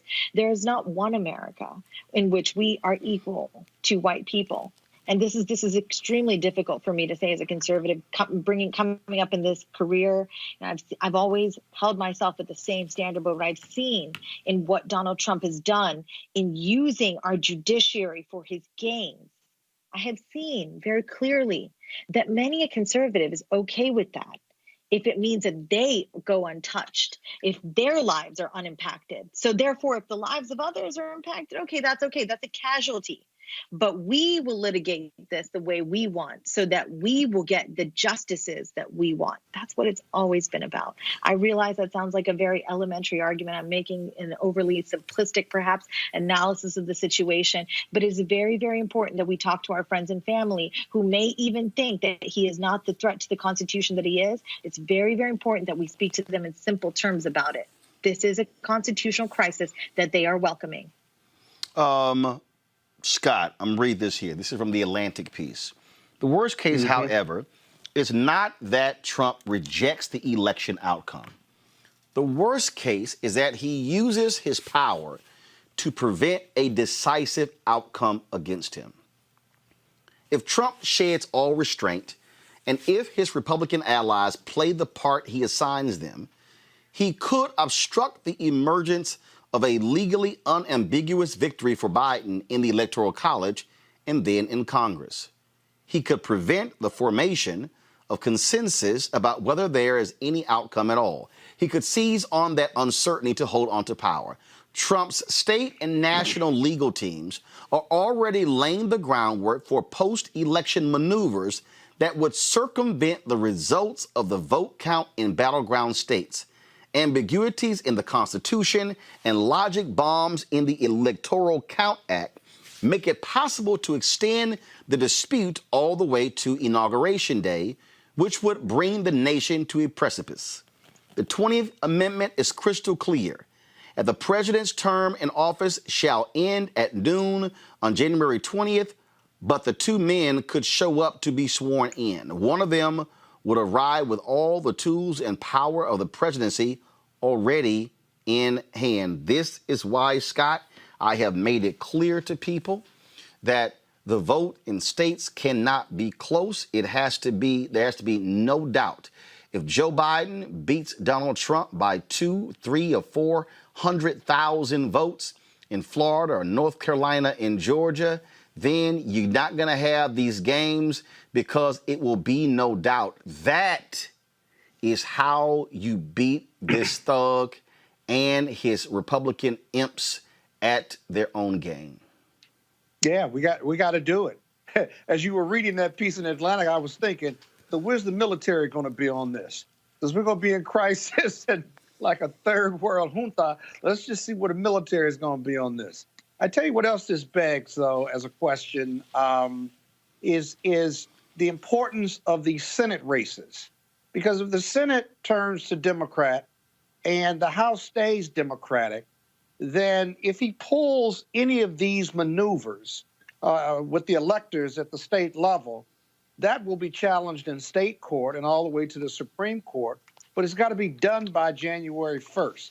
And depending on if the electors are selected by the state legislature, they're right. That would be a lot quicker, but it would be under legal challenge. But if the Senate and the House both have run by the Dems, then there's more maneuvering after January 1st that both houses could do to either impeach him or remove him. But we've never had an unpeaceful transfer of power. If we get to January 1st at noon and there's no declared winner, what do we do? You're right, two could show up, but that's just borders on the nonsensical. That makes no sense. And so the Democrats have to be as prepared as the Republicans are in laying this groundwork. But I agree, we're going to be in constitutional crisis, and I have no doubt that Trump, if it's close, he's not leaving. or we're going to have to throw him out or impeach him again. What we are seeing, Robert, we're seeing again Trump and the Republicans try to use all these tactics. They are suing folks in Pennsylvania, suing folks in Georgia, and what they hope is they hope these federal judges agree with them, and what their game plan is to appeal every decision up to the Supreme Court. That's why they want to seat this justice so bad, because they want a 6-3 majority, and if John Roberts chooses to go the way of the liberal justices, then they still have a 5-4 win. That is their strategy, Robert Patillo. Well, you know, it's interesting because I remember being in law school and being outside picketing the Supreme Court during one of my summer internships when John Roberts was up for confirmation, because we thought he would be the most far right-wing justice on the court at the time, and here he is now the swing justice on the court. It's not because he got any more liberal during the time he's been on the court. It's because the court has gone so far to the far right that now what we used to think was a radical conservative on the court is now the moderate swing voice on the court. And let's also remember, it was just a couple months ago that the Supreme Court ruled that the electors have to go along with what the state says. That you cannot have rogue electors. You cannot go against what the state has voted for, what the state has decided for you. So we're no longer, they've stripped the electors themselves of having the power to step away from what's been said and to vote their own hearts and vote their own conscience, vote their own minds. So yes, we are set up for a constitutional crisis. We're going to have back-to-back constitutional crises. One on the replacement of Justice Ginsburg on the court, which is going to be a constitutional crisis, and we're not quite certain how that battle is going to go. And then secondarily, if the election is even within sniffing distance, because last time Hillary won by 3 million votes, and there was still consternation, and we're not going to see a situation where Republicans do the honorable thing like Al Gore did and just concede, or do the honorable thing like John Kerry did and not have a recount in Ohio because it was what was in the best interest of the nation. These people are going to fight and claw, because what they're fighting for is something very different than what Democrats are fighting for. Democrats want health care.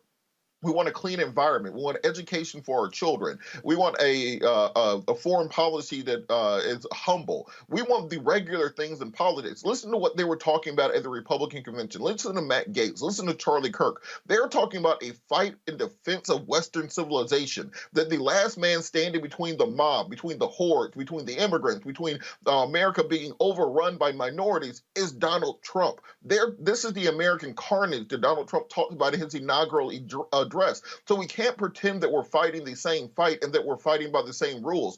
Democrats are still playing by the traditional rules of politics. The Republicans right now are fighting the battles of the Holy Roman Empire.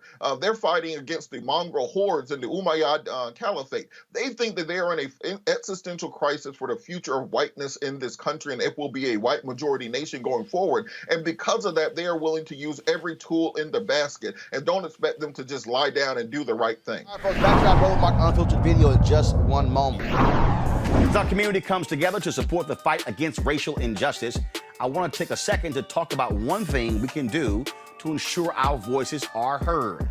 Not tomorrow, but now. Have your voices heard in terms of what kind of future we want by taking the 2020 census today at 2020census.gov? Now, folks, let me help you out. The census is a count of everyone living in the country. It happens once every 10 years. It is mandated by the U.S. Constitution. The thing that's important is that the census informs funding, billions of dollars, how they are spent in our communities every single year. I grew up in Clinton Park in Houston, Texas, and we wanted new parks and roads and a senior citizen center. Well, the census helps inform all of that and where funding goes. It also determines how many seats your state will get in the U.S. House of Representatives. Young black men and young children of color are historically undercounted, which means a potential loss of funding for services that helps our community. Folks, we have the power to change that. We have the power to help determine where hundreds of billions in federal funding go each year for the next 10 years. Funding that can impact our community, our neighborhoods, and our families and friends. Folks, responses are 100% confidential and can't be shared with your landlord, law enforcement, or any government agency. So please Take the 2020 census today. Shape your future. Start at 2020census.gov. The indictment of accused sex trafficker Ghislaine Maxwell reads, in some cases, Maxwell participated in the abuse herself. I just wish her well, frankly.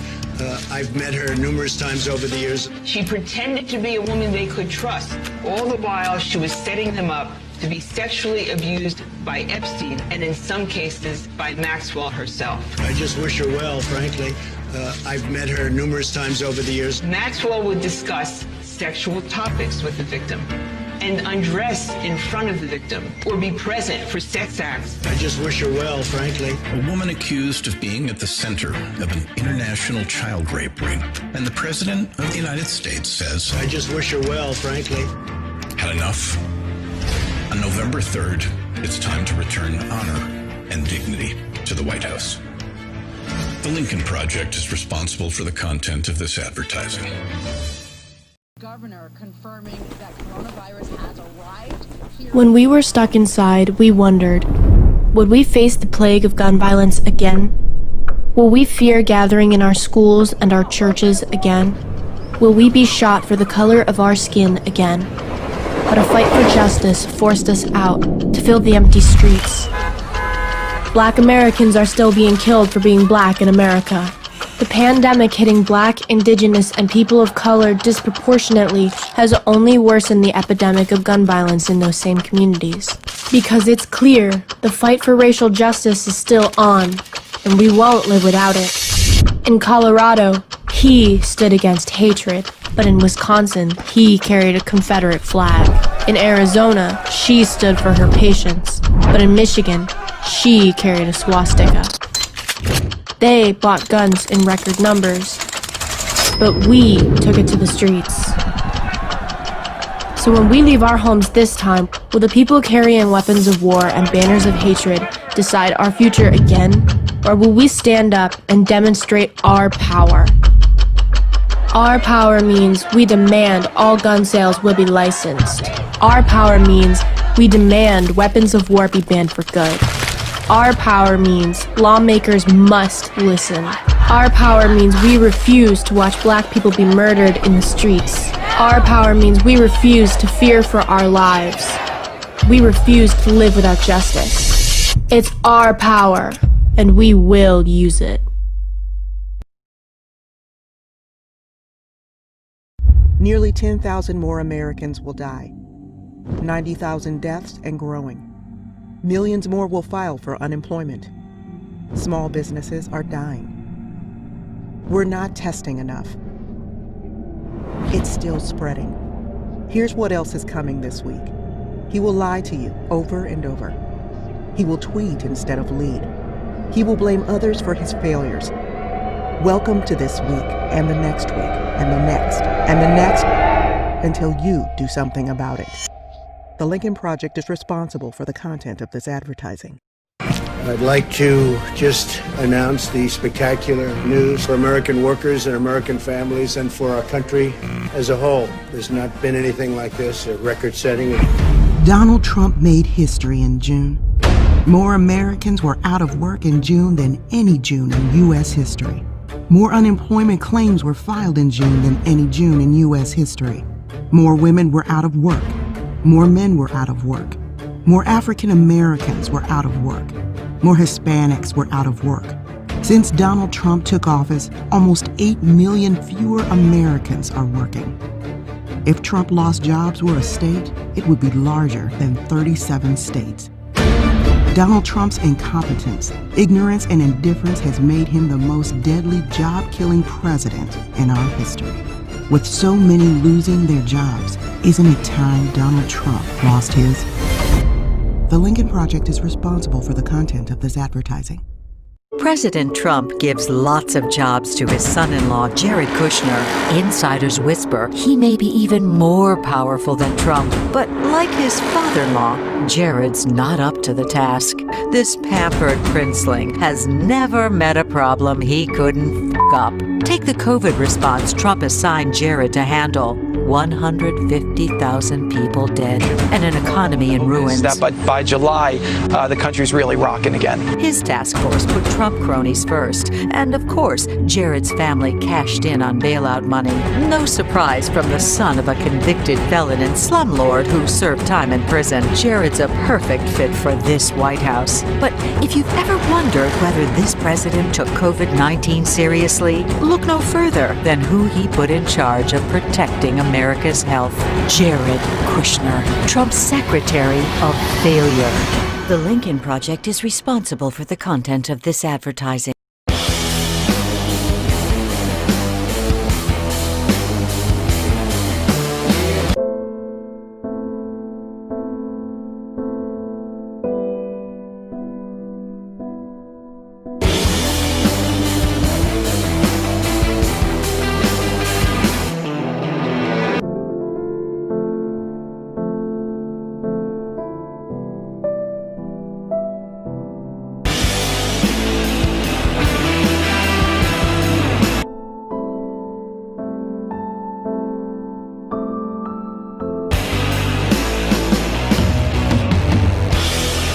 Same time next week? Same time next week. All right.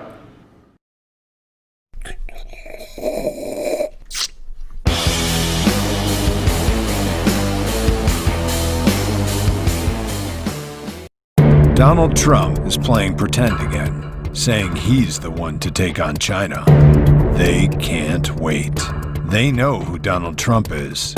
Weak, corrupt, ridiculed. China beats him every time.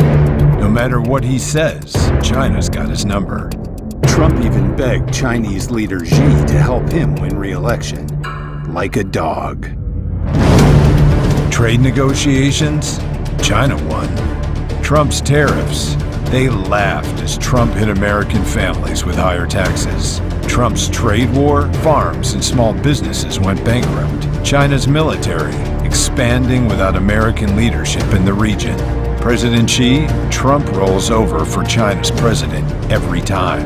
Is it Ivanka's secret deals in China? Is it the $250 million debt Trump owed the Bank of China? It doesn't matter, because when it comes to Trump, China can't lose. The Lincoln Project is responsible for the content of this advertising. I, Donald John Trump, do solemnly swear that I will faithfully execute the office of President of the United States. So help me God. Let the television burn, babe. There's a riot in the street. If you have been waiting to break glass in case of emergency, we are there. At their feet. We felt a change, but ain't it a shame how it all turned out? You know what I am? I'm a nationalist. It was a long time coming. It's a little late now. I will teach my grandkids to hang Gonna one. stack up the dead till they block out the sun. These white boys with money make the whole world run. Can anyone on the Republican side say unequivocally Black Lives Matter? You and me, brother, we're the dangerous ones. You and me, brother, we're the dangerous. You got nothing on it. I got a daughter right here. She's 18 years old. 18. She's the first time voting. Ain't no first. So let it burn, let it burn, let the motherfucker burn. It's election day. We have to fight until the end, though, brother. We got to go down swinging. We are the first generation to be able to say, I guess it's gonna burn either way. you can't tell me nothing. Well, the shots been fired, but the war ain't won. These white boys with money better learn how to run. Oh, I'll hit you back, the blood hit your tongue. You and me, baby, we're the dangerous ones. You and me, baby, we're the dangerous ones. My daughter said if I was 18, I would have been out there doing it, so get your butt out there and vote. She's 17. She's telling me what to do. So I had to do it. Black voters matter. That fed my spirit. You know what? I'm grateful that I came out. Because I matter.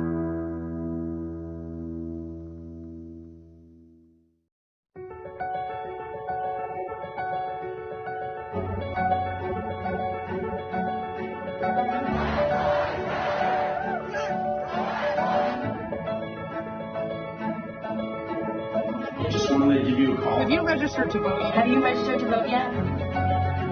Yes, I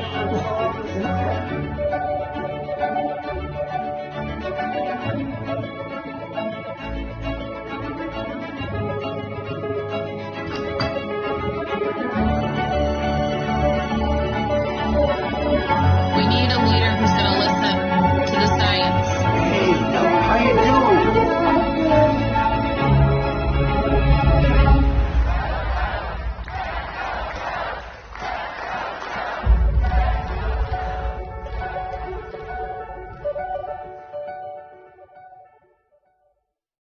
Trump donors. Times are tough. After destroying the economy, The U.S. economy contracted a record-shattering 32.9% last quarter. causing massive death, More than 150,000 people have died of the coronavirus in the U.S. Trump is begging you for money. And begging, and begging. For money to support Don Jr.'s girlfriend and Eric's wife. His hotels. Ferraris for his campaign managers. Golden toilets for Jared and Ivanka. He defrauded a cancer charity. He bankrupted casinos, his companies, a fake university, our country. Don't be Don's next con. Midas Touch is responsible for the content of this advertising.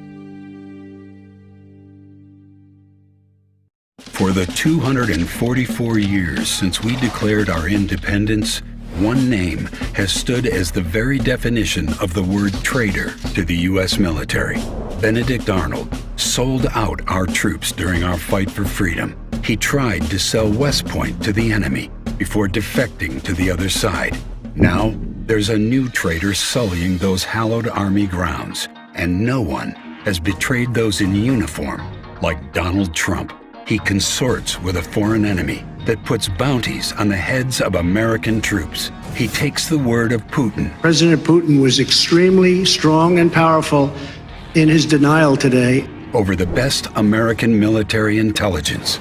To Donald Trump, Russian bounties on American troops is just another hoax. I think it's a hoax. Some hoax.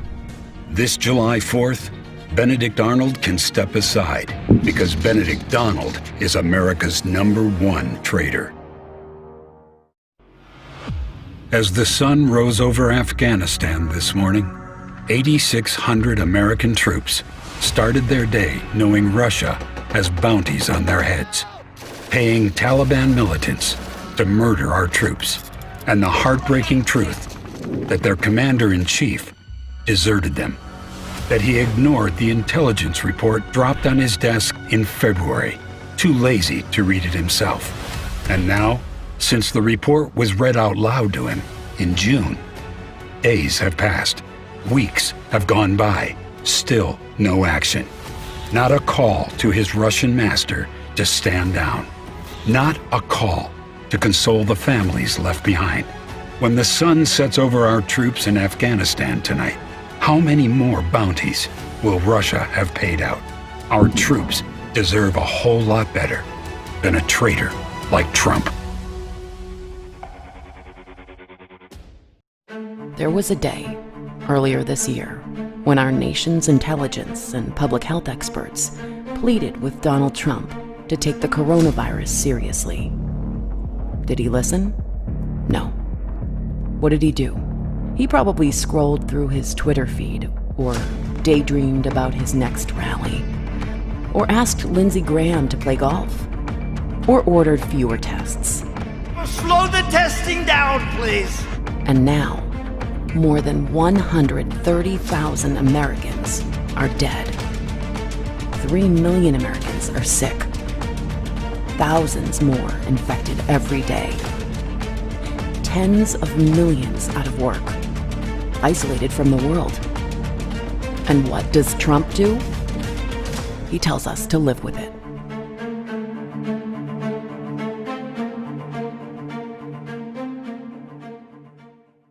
You want to support Roland Martin Unfiltered? Be sure to join our Bring the Funk fan club. Every dollar that you give to us supports our daily digital show. There's only one daily digital show out here that keeps it black and keep it real. As Roland Martin Unfiltered. Support the Roland Martin Unfiltered Daily Digital Show by going to RolandMartinUnfiltered.com.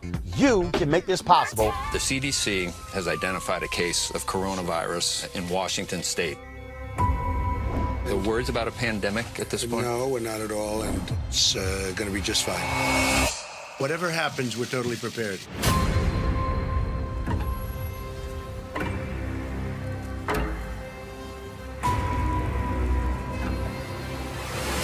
We, the scientists, knew what to do for the pandemic response. The plan was in front of us, but leadership would not do it. It is time to lay our careers on the line and push back. It's clear the United States did not perform to the best of its ability with the coronavirus. What went wrong for us? The truth is that political leaders caused avoidable death and destruction. The scientists sounded the alarm every day. The U.S. government was doing nothing.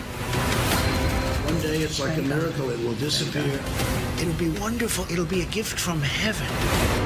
It's complete bullshit. He has no idea what he's talking about. I decided to break protocol and alert Americans. A key government scientist was removed because he wouldn't climb on the president's bandwagon. They started to blame other people, and it was frightening. There was real fear of retribution, and we were watching the number of deaths in the U.S. tick higher and higher. Do you take responsibility? No, I don't take responsibility at all. We've never had a failure like this.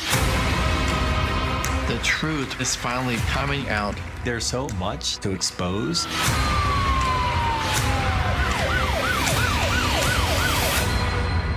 We have it totally under control.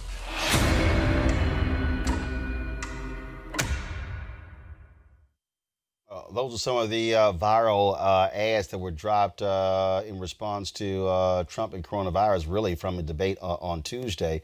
Today, Joe Biden, he spoke in Grand Rapids, Michigan, where he talked about coronavirus, but also he talked about health care. Hey, folks. Good afternoon. Before I start, let me explain the delay. We wanted to make sure that we're doing everything by the numbers. And so I got two COVID tests this morning, one in Delaware and one by the former White House doc who came up, and everything is clear. We wanted to make sure everything was clear before I came. And we were supposed to have an event after this at a headquarters, but based on the crowd size and an indoor, it was concluded by the docs that best not to do it. But I want to thank all of you. I want to thank Matt. And Matt, you're dead right. You were putting yourself on the line, and a lot of other people did all across this country in your union. And I want to thank David Way, Secretary Treasurer of Local 951, for having me here today. Look, I'd like to start by acknowledging. The reason I wanted to show that is because we talked about, folks who are just joining us. Of course, Donald Trump is now at Walter Reed Medical Center after testing positive for coronavirus. It is important there, Rob, for Joe Biden to give that speech wearing his mask, because in moments like this, you need leadership. He talked about at the opening there in terms of how they involve in testing as well. He's wearing that N95 mask.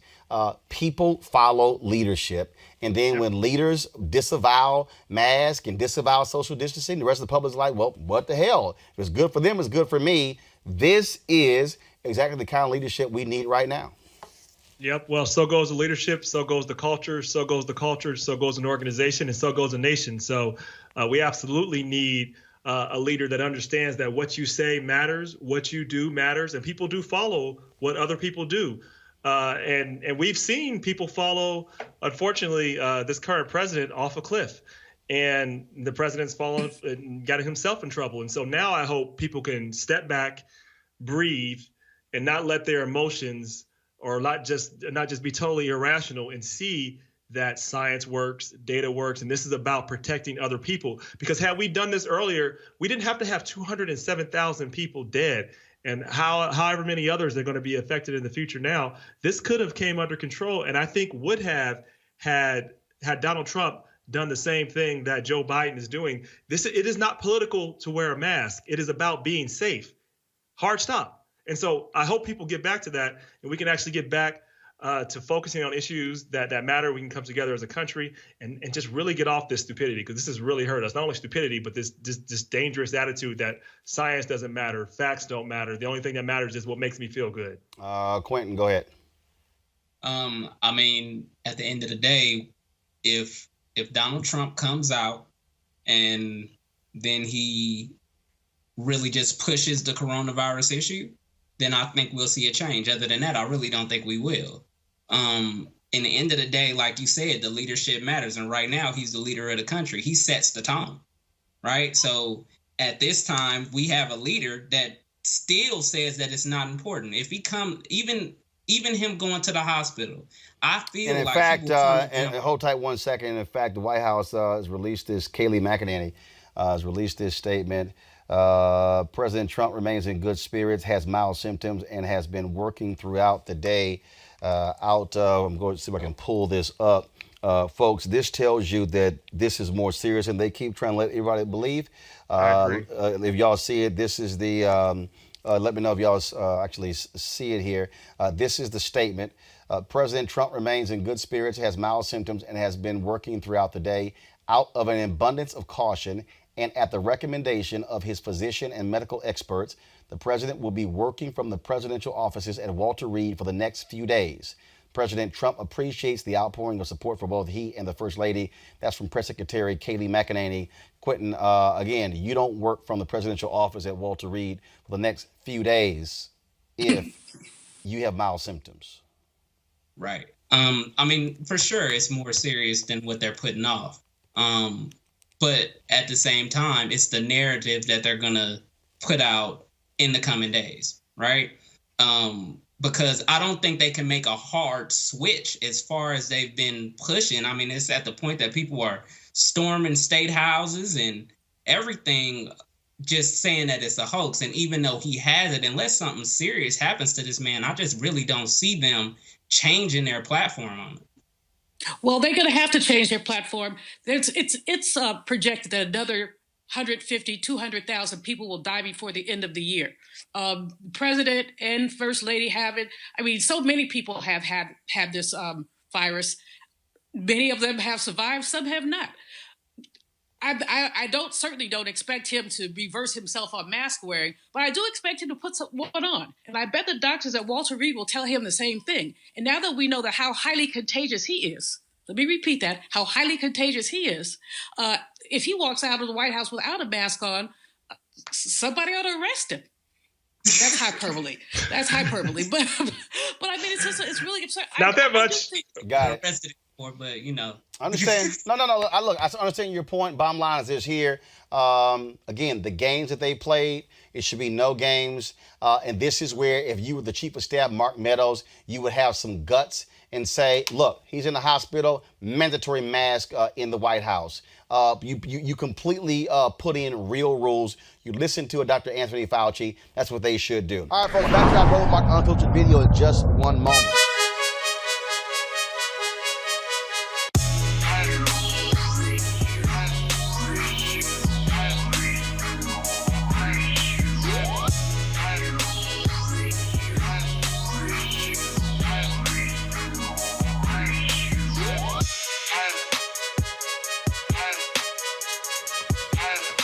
All right, folks at Seek.com, of course, they black-owned company founded by Mary Spiel. They have a couple of great products that you can actually get. This is their VR headset.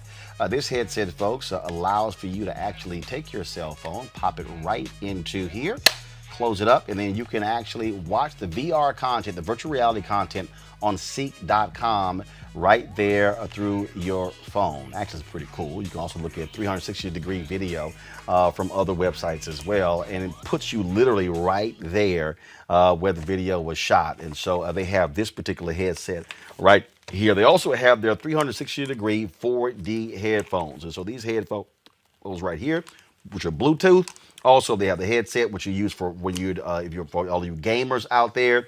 And then, of course, it has this amazing sound, really, which actually covers around. Typically, you just have the headphones just right here, but this actually has a sound that goes all around your head. I love these headphones. Love listening to music with them and watching videos as well. And so, all you got to do, folks, is go to seek.com, CEEK.com. Use the promo code RMVIP2020. That's RMVIP2020 to actually try these out. And so that's what we want you to do. All right, folks. So again, go to seek.com. That's what I come out of. I know it. Here's the point about the soul of America. This president, from the very beginning, from the moment he came down that escalator in his golden building, what did he start off saying? I am going to see to it that we get rid of all those Mexican rapists. That's the first thing he talked about. Secondly, what did he do? He decided that he was going to pit us against one another based on race. When you saw those people in Charlottesville coming out of the fields carrying those torches, their veins, they're bulgy and screeching at anti-Semitic hate and bile, using the same phrases used in Germany in the 30s, in the early 30s in Nazi Germany, accompanied by the Ku Klux Klan. The Grand Wizard said, this is why we elected him, okay, of the Ku Klux Klan. And then a young woman gets killed and he gets asked to comment on it. He said there were very fine people on both sides. No president in the history of the United States of America has ever said anything remotely like that. And so what I learned coming out of the movement much, much earlier as a kid is you think you can defeat hate. You can only make it hide. And when you give it oxygen, when a president speaks, no matter how good or bad he is, people listen. And when he speaks and gives credibility to these racist, watch my language, folks out there, he breathes oxygen. They come out from under the rocks. And you're seeing it. You're seeing it all across the country. And as a consequence of that, what happens? We then tile on top of that a triple whammy. Then we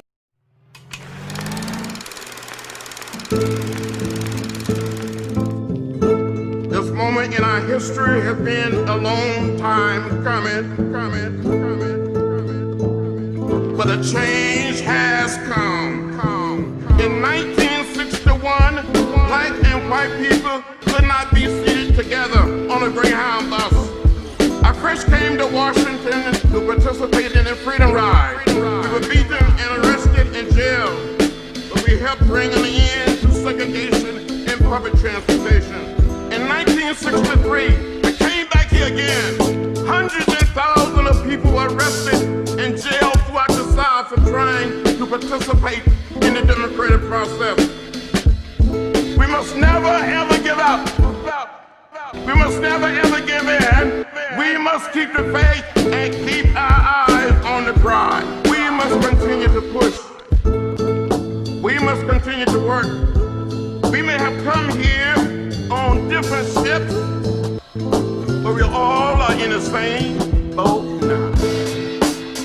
So it doesn't matter whether we're black or white, Latino, Asian American, or Native American, whether we are gay or straight, we're one people, we're one family, we all live in the same house, not just the American house, but the world house. The world house.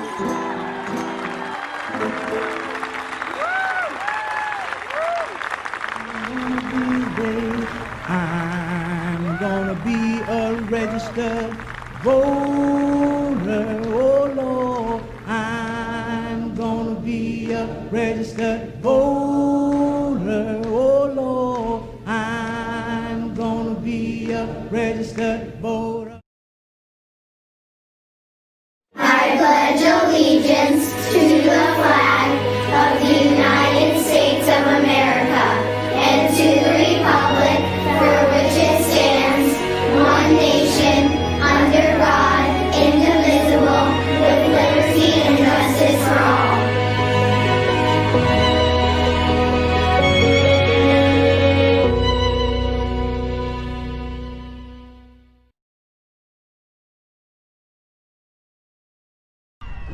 Yesterday, December 7th, 1941, a date which will live in infamy. In 1941, America's leaders asked a generation to go to war, to build an arsenal for democracy. They did nothing less than save the world. It didn't come easy. It didn't come quickly. And it didn't come without great sacrifice. America will again and soon be open for business. We cannot let the cure be worse than the problem itself. We're not going to let the cure be worse than the problem. Haven't we asked enough of the greatest generation? The Lincoln Project is responsible for the content of this advertising. Donald Trump is 74 years old and he has never faced any consequences. When Donald Trump was called to serve in Vietnam, his powerful father used his money to buy his privileged son 5 separate deferments. But what about the kids who weren't rich? And what poor kids without a rich father had to take Donald Trump's place 5 times on the battlefield? When Donald Trump repeatedly lied to the American people about the coronavirus, I think that at some point that's going to sort of just disappear. Deliberately spreading lies that caused over 155,000 Americans to die agonizing deaths alone. Not one single doctor ever stood up in the White House briefing room and had the courage to say, "Do not listen to the president. He is lying to you." Instead, they praised him.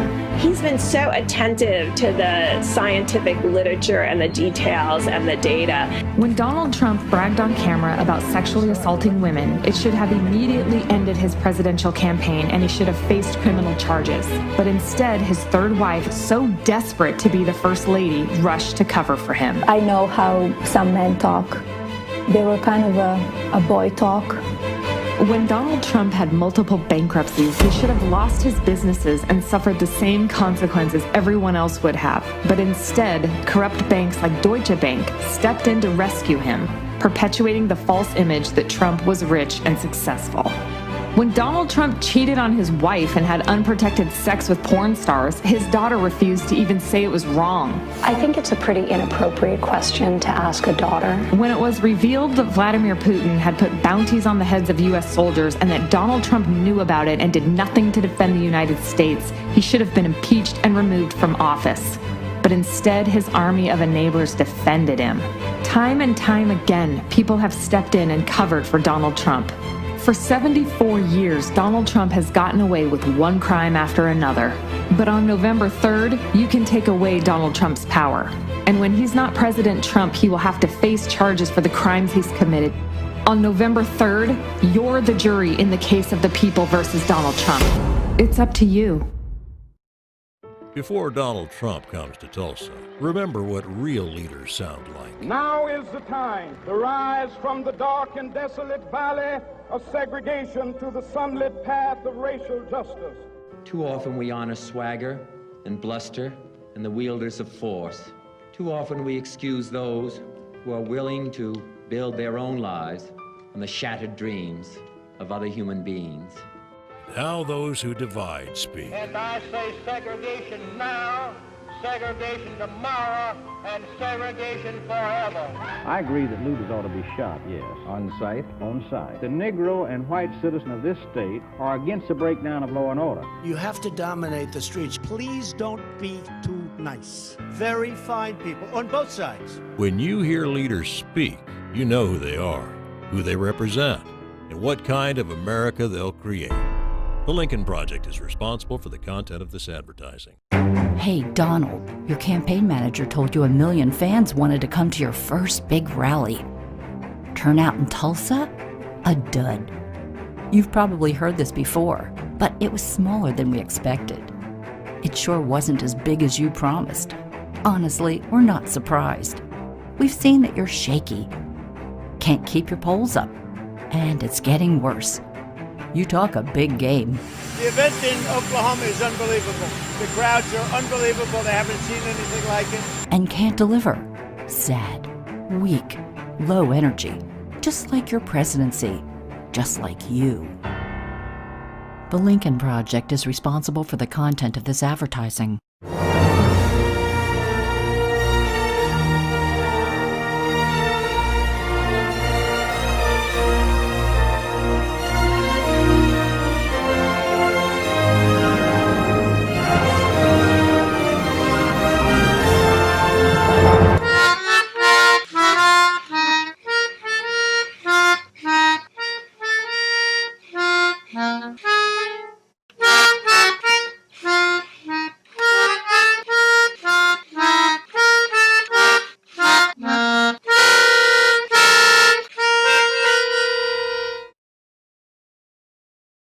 I sort of love the way they say, Obama did the economy, Obama. Obama had a lousy economy. It was a dead economy. I built the greatest economy in the history of the world.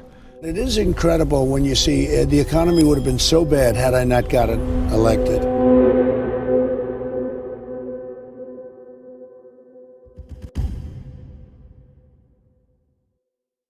Here's the bad part. When you do testing to that extent, you're going to find more people, you're going to find more cases. So I said to my people, slow the testing down, please. They test and they test. We got tests that people don't know what's going on. We got tests. We got to know.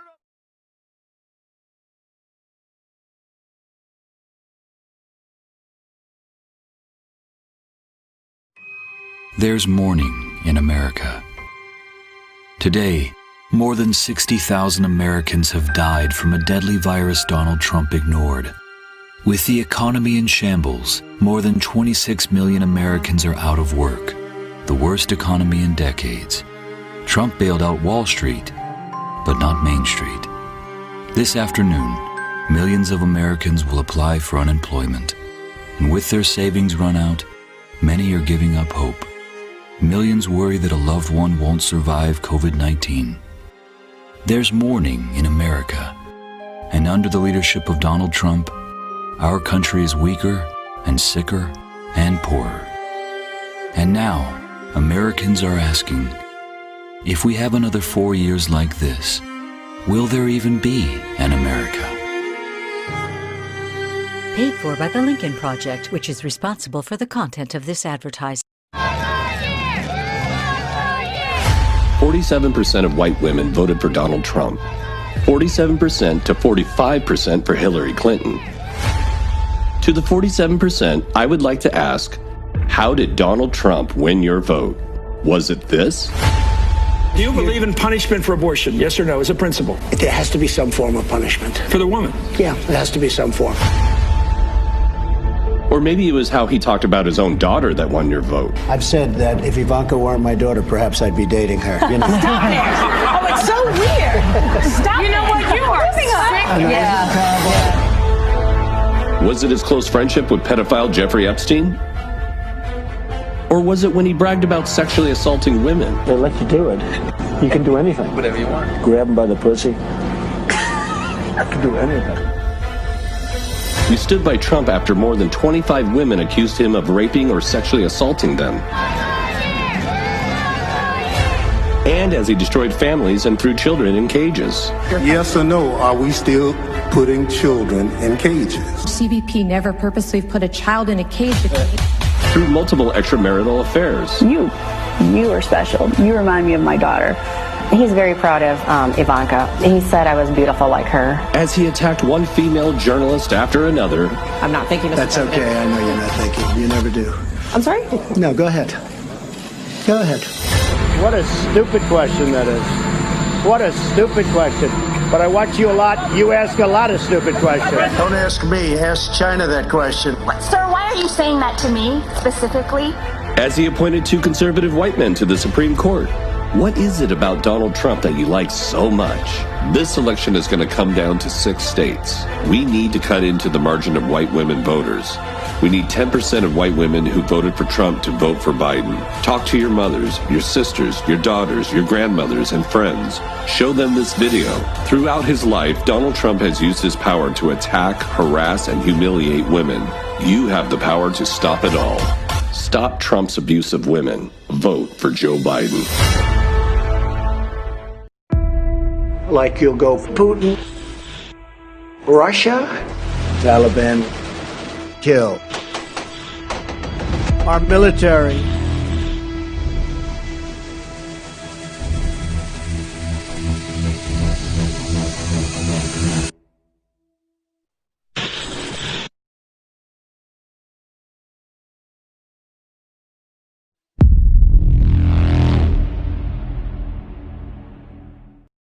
The most deceptive, lying president in history finally told the truth. Somehow, it was more shocking than all his deceptions. When you do testing to that extent, you're going to find more people, you're going to find more cases.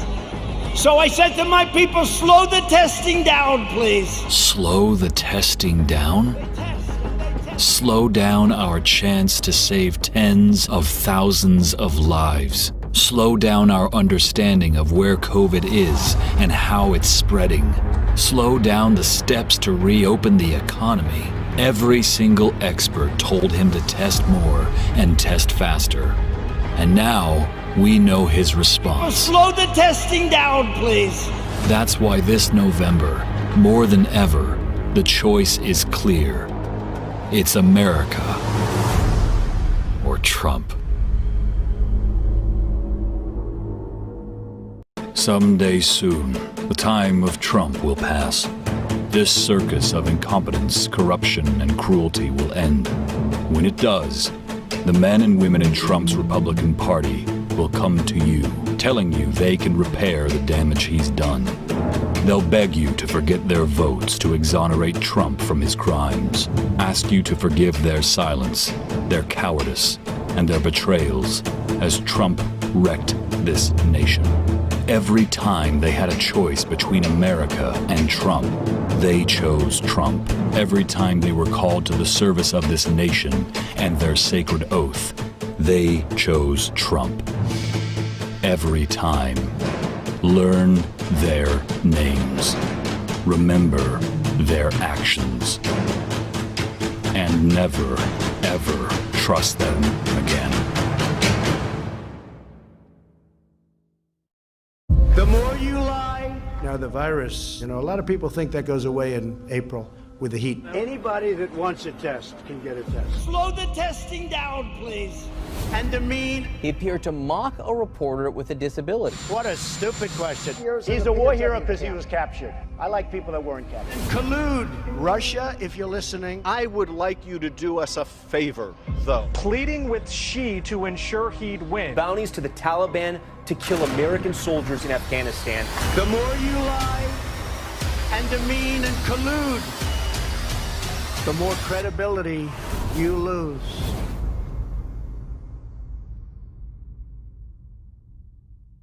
What is the secret of your success? The president was given or inherited a large portion of his father's real estate fortune, worth at least $413 million today. 9 out of 10 people don't like what they do. They go from job to job, ultimately becoming nothing. You'll absolutely love Trump Steaks. The 3 Atlantic City casinos filed for Chapter 11 bankruptcy protection. 2 years after it opened, the company was history. It never made a profit. Trump University was fraudulent. His family's charity, accused of misusing funds. Shakespeare said, never follow an empty wagon up here, never follow an empty wagon, because nothing ever falls off.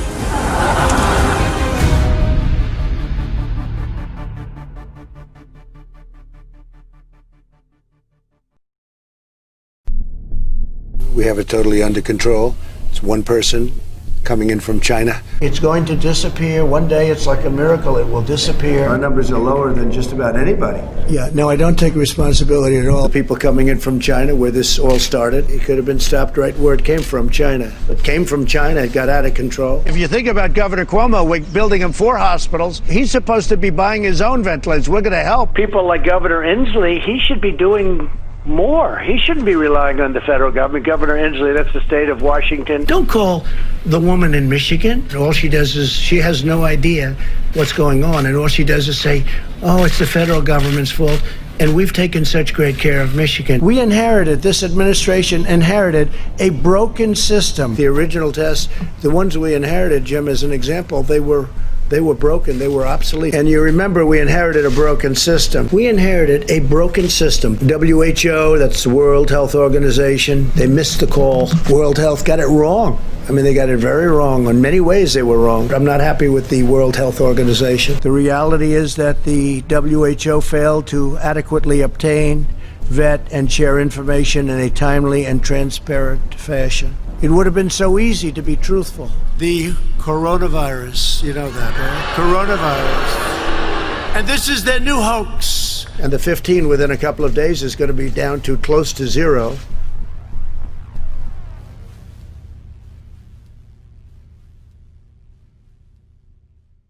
Now, the general says, "Sir, we can now leave the stage." I say, "Great, General, let's go. I'll follow you." And he goes like this, "Right here, sir."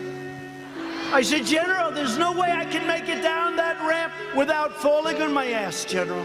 So I said, "Is there like something else around?" "Sir, the ramp is ready to go." So now I have a choice. I can stay up there for another couple of hours and wait till I'm rescued. Or I can go down this really steep, really, it's an ice skating rink. It's brutal. So I said, "General, get ready, because I may grab you so fast." Now he's standing there, big, strong guy, and he's got these shoes, but they're loaded with rubber on the bottom. Because the first thing I did, I looked at his shoes. Then I looked at mine. Very, very slippery. So I end up saying, "Okay, General, let's go. I will only grab you if I need you." And the stage was higher than this one. And the ramp was probably 10 yards long. This was a steel ramp. It had no handrail. It was like an ice skating rink. Ladies and gentlemen, the Vice President of the United States.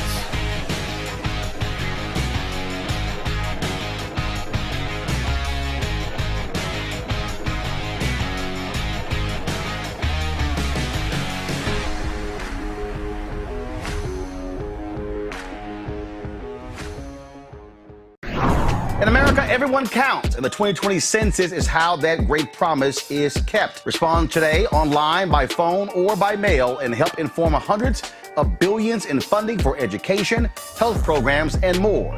Shape your future. Start at 2020census.gov. Okay, now y'all, last night Trump made his big old fireworks display. You know there were protesters out there in the streets? Actually, this is a pretty cool video. Watch this.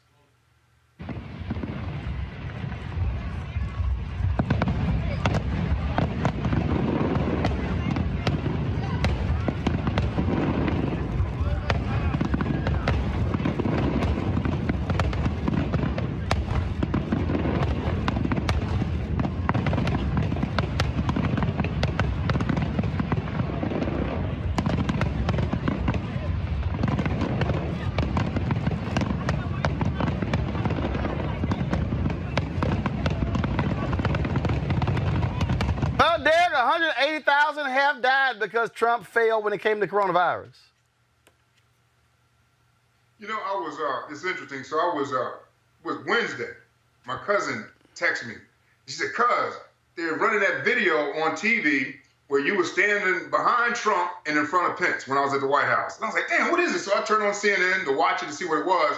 But scrolling at the bottom of the screen was Spain. Their health minister said they had over 7,000 cases of coronavirus in one day. And he said, quote, "Coronavirus is out of control in our country. Spain, Italy, France, all the numbers are up." Even the other one where everybody was pointing to, we should use it as an example. Everybody is doing right now around the world. It's not just a United States problem. New Zealand? Is that what you meant? New Zealand's not. New Zealand's not up. No. New Zealand. No, hold on. Let me help you. New Zealand had two. All the numbers are up. New Zealand had 2 new cases and they shut it down. 2. I guess from 0 to 2 is okay. If you wanna, all right. So CNN is lying. So your defense here is that other countries have numbers going up, even if it's only 2 people. There's no defense. So Trump is fine and America's not really in trouble. So 2 and 200,000, you see a difference there, don't you? I mean, What I'm saying to you is the coronavirus is deadly and it's impacting the entire world. It's just not you're saying more than President Trump is, because during the entire RNC they spoke about the coronavirus in the past tense, and as though it didn't exist. It's his fault. No, well, hell yes, his fault. Here's the deal. When you're the president, no. Here's the deal. When you are the president, no. Here's the deal. When Obama was president, Republicans were like, you can't take credit for low gas prices. Gas prices went high. It's your fault it's high gas prices. Republicans said, you can't take credit. No. I said, no. Wait. No. Republicans said, you can't take credit for the improving economy. Oh, I remember Jack Welch actually said, we can't trust these unemployment numbers. But now all of a sudden, I've got the lowest, it's all me. This fool actually said last night, Rob, I rebuilt the American economy in 3 years. How your ass, that's like saying, I rebuilt a car that already existed because I put some air in the tire. Yeah, do you remember when the Republicans got upset during 2012 when Obama was talking about how the government and economy works and how no one business builds everything by themselves? You have to have roads, you have to have bridges, you have to have, and he said one line, you didn't build that, and they ran a whole line of multi-million-dollar commercials. This fool says that he built the whole economy in 3 years, which of course is not true. But like here is what's true. He is responsible for the piss-poor lack response that he had with the coronavirus. How we responded was up to him. He decided not to have a national effort. He decided that it was a hoax. He decided that people didn't need to wear masks, and that caused a whole bunch of lies. Period. End of discussion. Hey, Derek. Starts and ends there. Hey, Derek, I'm just curious. I just want to know, have you ever done this? I know you're about to ask me something crazy. No. I just want to know, have you ever done this? Have you ever sat down with some friends who you and your wife invited over to the house, and your wife prepared this amazing meal, and she spent all day preparing this meal, and sat down and one of your guests said, Derek, this is an amazing meal, and you said, absolutely, I spent all day working on this meal, and your wife look at your ass like, no, your ass didn't. That's Donald Trump. Obama literally said, here is a great economy. And he's like, I built this. It's all mine. I built it all by myself. I get all the credit. Nothing happened before I came. Your wife would sit there. She would say, Derek, let me holler at you for a second. She would cuss you out there on the spot, wouldn't she? Pretty much. Hell yes. Hell yes. Yeah. So that's exactly probably how Obama feels when this lame ass up there talking about I rebuilt the economy in 3 years. Man, whatever the hell. That's just nonsense. That narrative also presupposes that the economy was completely in shambles and destructive before Donald Trump came in. That's what I'm saying. Absolutely incorrect. That's what I'm saying. That's like saying, wait a minute, I have all these ingredients and uncooked meat, and just nothing is cooked. But then all of a sudden, if I came in and did something with it, I can take credit for the whole dinner. But you can't walk in and say the whole dinner is now prepared, is cooked, and is served, and then you go, where my love? Show me some love. Man, he destroyed. He made it worse now. The economy's in a worse position. Take all the credit for the coronavirus deaths, but no credit for the economy. No, Derek, what we're saying is, if your ass gonna take credit for the good stuff, your ass gonna accept blame for the bad stuff. And I ain't trying to hear, it was so great before COVID. Cause that's a part of that's in your 4 years, baby. See, you got to accept what's in your foot. That's like George W. Bush saying, the economy was kicking until that shit fell out. until the housing crisis just destroyed the entire economy and almost put us into the second greatest depression in American history. Donald Trump is the equivalent of a dude who said, yo, we were killing them in that game. And they said, no, you were killing them in the first half. You got your ass whooped in the second half and you lost the game. yeah, but by halftime, we were killing them.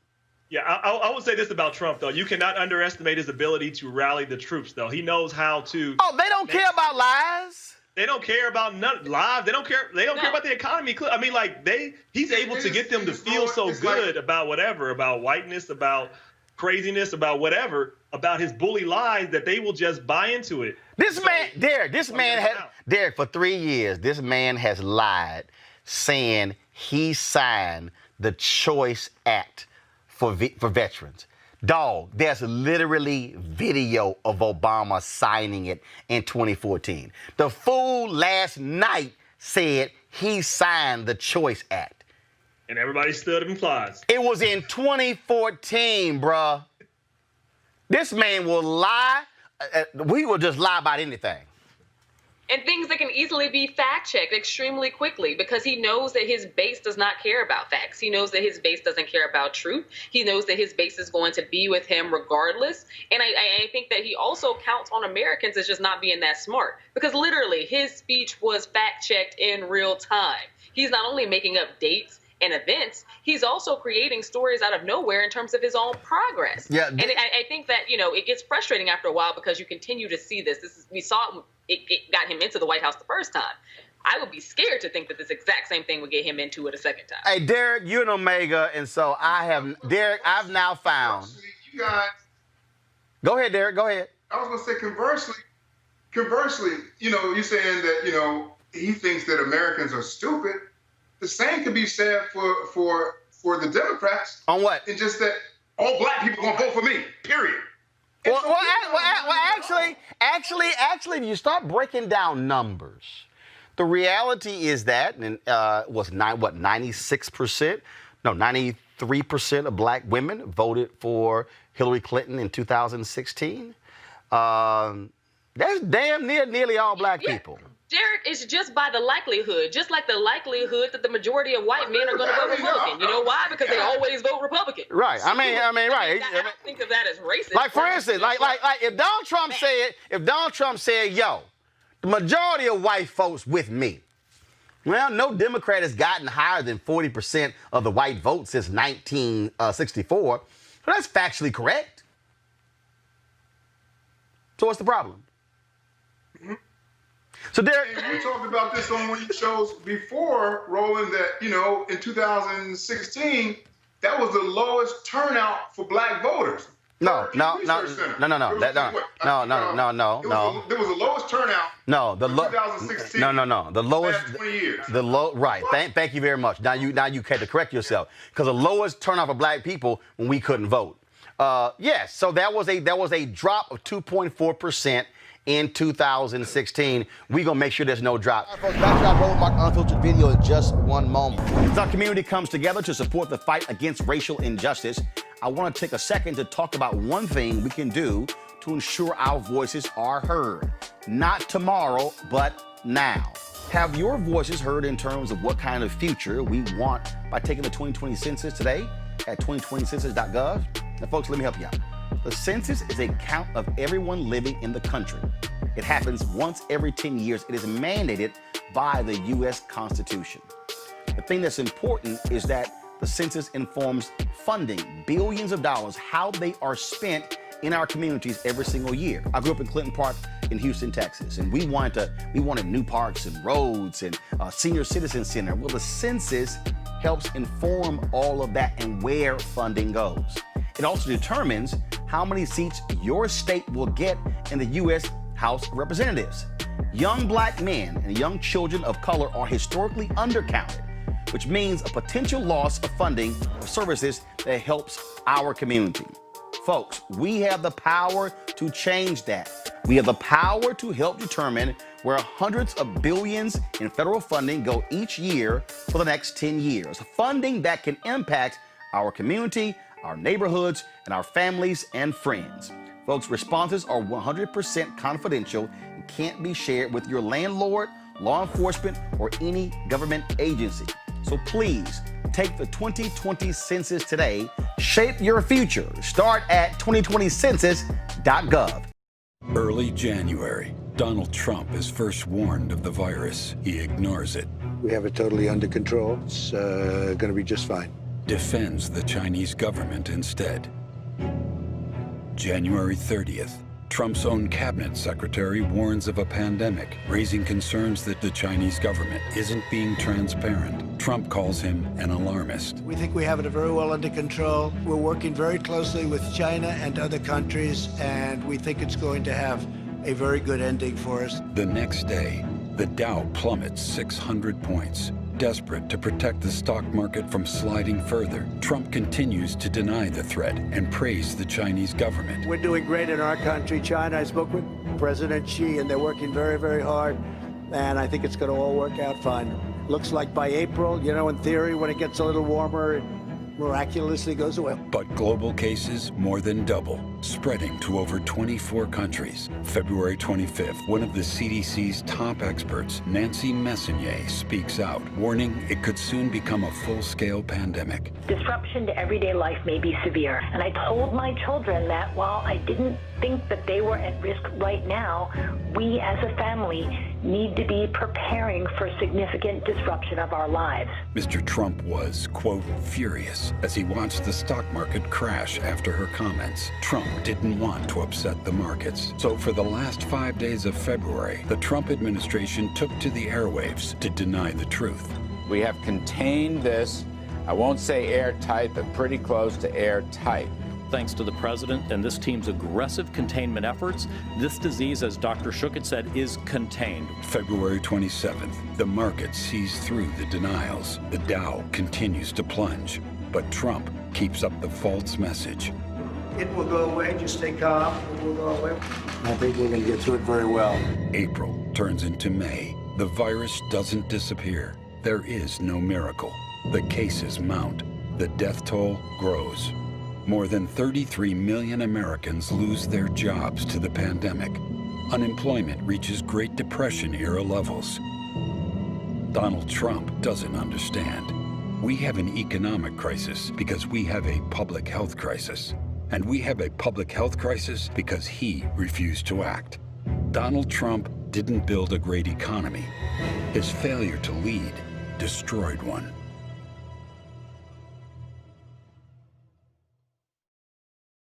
Take a look at some of these charts. In numerous categories, we're lower than the world. Let me explain. Well, the test right here, take a look. You can test too much. You do know that. What it says is when you have somebody that has, where there's a case, it will last. No, but you're not reporting it correctly. We have cases. This is our testing, I believe. This is the testing, yeah. Yep. Check it out. New cases, new cases, new cases. The top one, that's a good thing, not a bad thing. We test more. We have. Now take a look. Death is way down from where it was. Take a look at this. These are the tests. It leveled out and it's going down. But you have to look at this. This is, excuse me, where it was is much higher than where it is right now. But you don't know that. That's my report as of yesterday. Wait a minute. You have to go by where, look, here is the United States. You have to go by the cases. What's called science. We have more cases. Don't we get credit for that?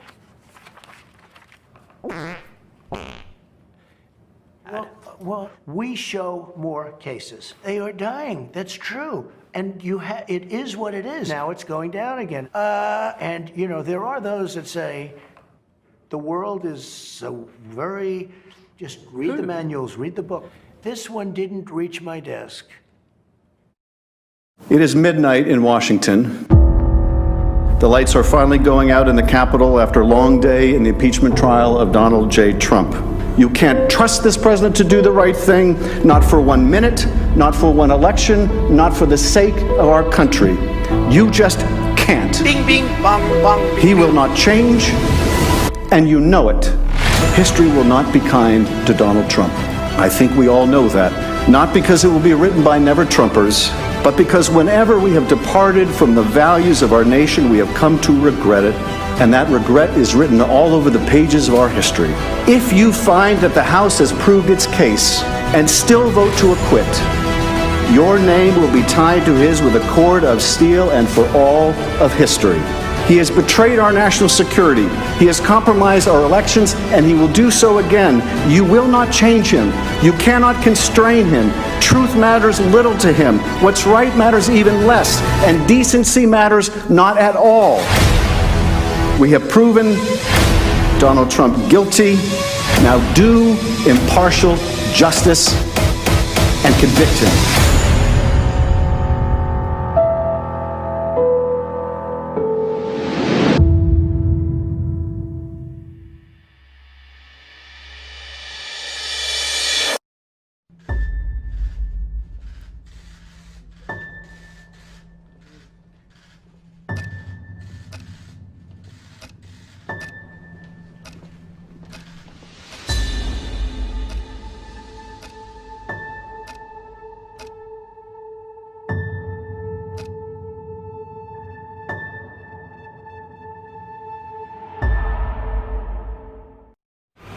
Roger Stone lied under oath to protect his longtime friend, Donald Trump.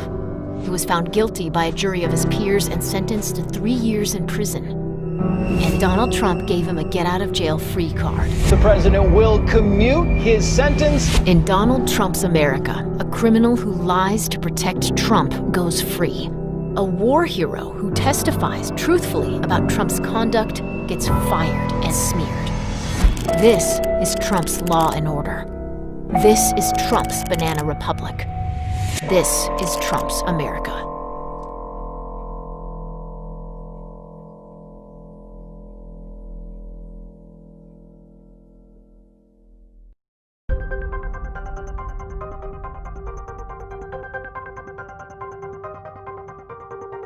We want to terminate health care for under Obamacare because it's bad.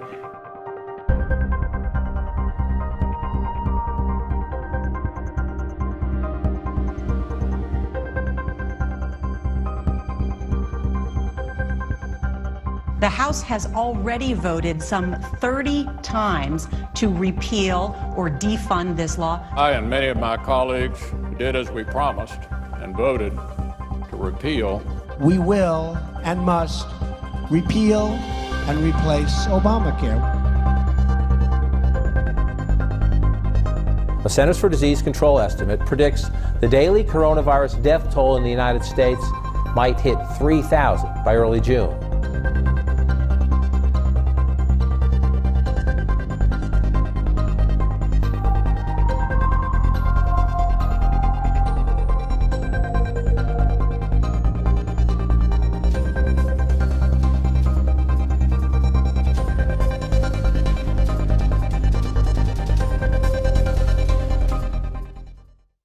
I know so many Americans are suffering loss of a loved one, suffering economic hardship. The country is crying out for leadership that can unite us, leadership that brings us together. That's what the presidency is, the duty to care for all of us, not just those who vote for us, but all of us. But I promise you this, I won't traffic in fear and division. I won't fan the flames of hate. I'll seek to heal the racial wounds that have long plagued our country, not use them for political gain. I'll do my job and I will take responsibility. I won't blame others. You know, I've said from the outset of this election that we're in the battle for the soul of this nation. What we believe, and maybe most importantly, who we want to be, it's all at stake. When we stand together, finally as one America, we'll rise stronger than we were before. I'm Joe Biden, and I approve this message. Over the weekend, Princeton decided to remove Woodrow Wilson's name from their school and buildings due to his racist thinking. President Trump yesterday called that decision incredible stupidity. What do you think about Princeton's decision and the president's comments? And then more broadly, as the nation is in this moment of reckoning when it comes to race, we're seeing the removal of statues, also the removal of names from institutions and schools. Do you think that this is the right approach to come to terms with our nation's history and its leaders? What do you think when you see the removal of some of these statues? Well, I think there are sort of three categories I like. One, any institution that chose a name and wants to now jettison that name, that's a decision for them to make, for whatever reason they make it. So I'm assuming the Board of Trustees at Princeton University made the judgment about the Woodrow Wilson School. I don't know, but it was made within the context of an institution that chose that name and now no longer wants to be associated with that name. And I think the president's, secondly, I think there's a distinction between as the former mayor of New Orleans said, the difference between reminders and remembrances of history and recovering from history. And so the idea of comparing whether or not George Washington owned slaves or Thomas Jefferson owned slaves and somebody who was in rebellion, committing treason, running, trying to take down a union to keep slavery, I think there's a distinction there. And so I think the idea of bringing down, I think, all those Confederate monuments to Confederate soldiers and generals, et cetera, who strongly supported secession and the maintenance of slavery and going to war to do it, I think those statues belong in museums. They don't belong in public places. And I think with regard to those statues that are in monuments like the Jefferson Memorial or whatever, I think there's an obligation that the government protect those monuments because they're different than, that's a remembrance. It is not a dealing with, revering somebody who had that view. They have much broader views. They may have things in their past that are now and then distasteful, but that's a judgment for the country. So, for example, taking down, toppling Christopher Columbus statue or George Washington statue or et cetera, I think that is something that the government has an opportunity and a responsibility to protect from happening. It's going to disappear. One day it's like a miracle. It will disappear. Frankly, I think we're way ahead of ourselves. We slowed the spread. We flattened the curve. We saved lives. This is a great success story. At some point, that's going to sort of just disappear. You still believe so? Disappear? Well, I do. Yeah, sure. We're opening up America again. We've done too good a job.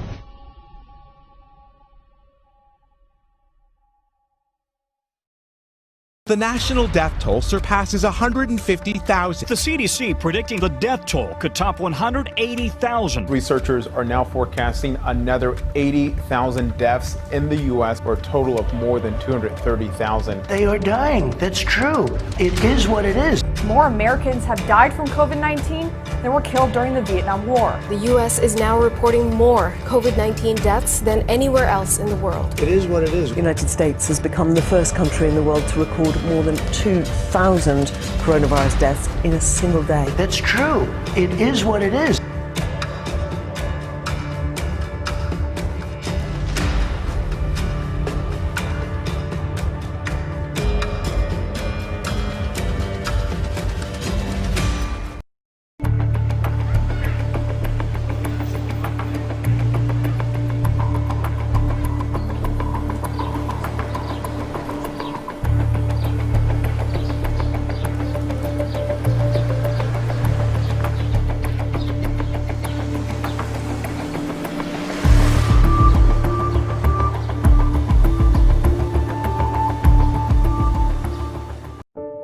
For the first time in our memory, many Americans are asking, does history still have a place for America? There are some who answer no, that we must tell our children not to dream as we once dreamed. Together, tonight, let us say that America is still united, still strong, still compassionate, still willing to stand by those who are persecuted or alone. For those who are victims of police states or government-induced torture or terror, let us speak for them. I believe we can embark on a new age of reform in this country that will make government again responsive to people.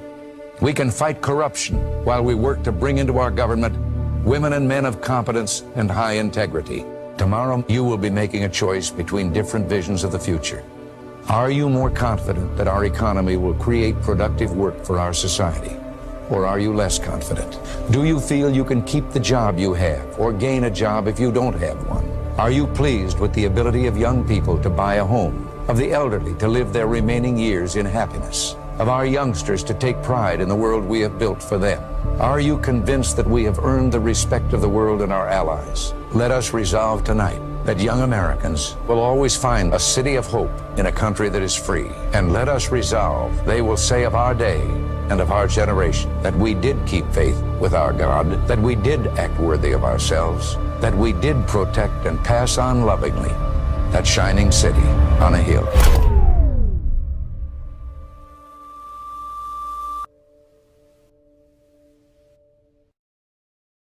The most deceptive, lying president in history finally told the truth.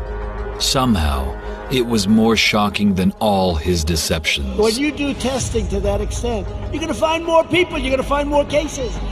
So I said to my people, slow the testing down, please. Slow the testing down?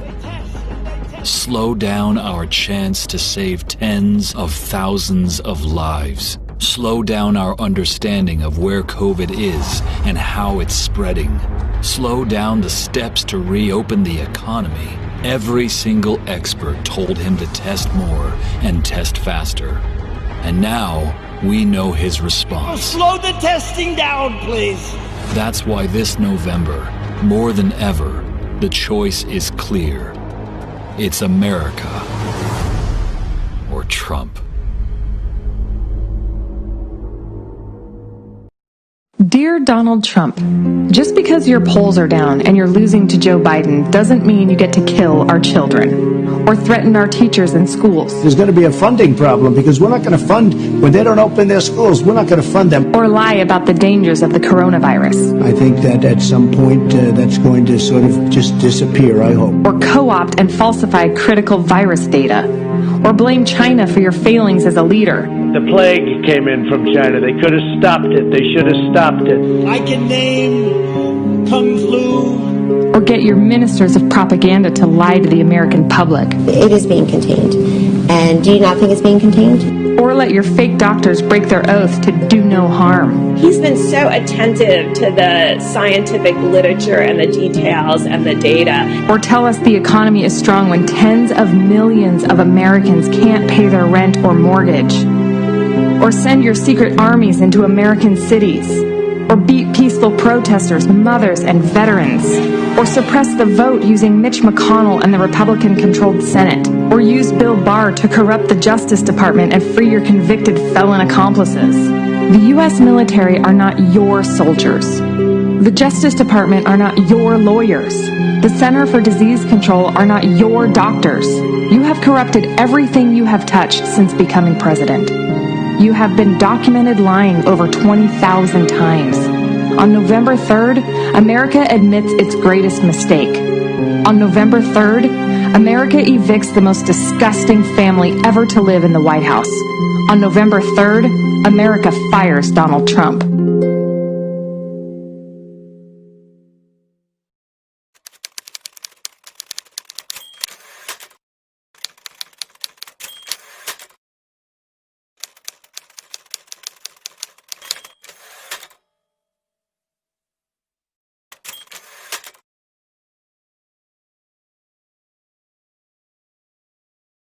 With tens of millions out of work, Trump promised to provide relief to struggling businesses hit hard by COVID-19. But who was put in charge of oversight of the more than $2 trillion meant to save jobs? I'll be the oversight. I'll be the oversight. So where did the money go? The small business loan program ran out of money. Several large chains have received millions. It was shameful. But it didn't end there. Conservative anti-tax crusader Grover Norquist happily took a handout in the form of a 7-figure check. The Daily Caller, founded by Fox News host Tucker Carlson, received as much as $1 million. Handouts are depressing and they're degrading. A winery owned by Republican Congressman Devin Nunes raked in the moolah. Not one, but 3 companies tied to Trump's son-in-law, Jared Kushner. Even rapper Kanye West got in on the action. Sometimes debt just disappears. Like a miracle, it will disappear. I love this guy right here. Let me give this guy a hug right here. This is where we know the money went. But there is still another $400 billion not accounted for. Where did it go? Tell Donald Trump to stop using your money to make him and his rich friends richer. Tell Trump and his cronies, leave me alone.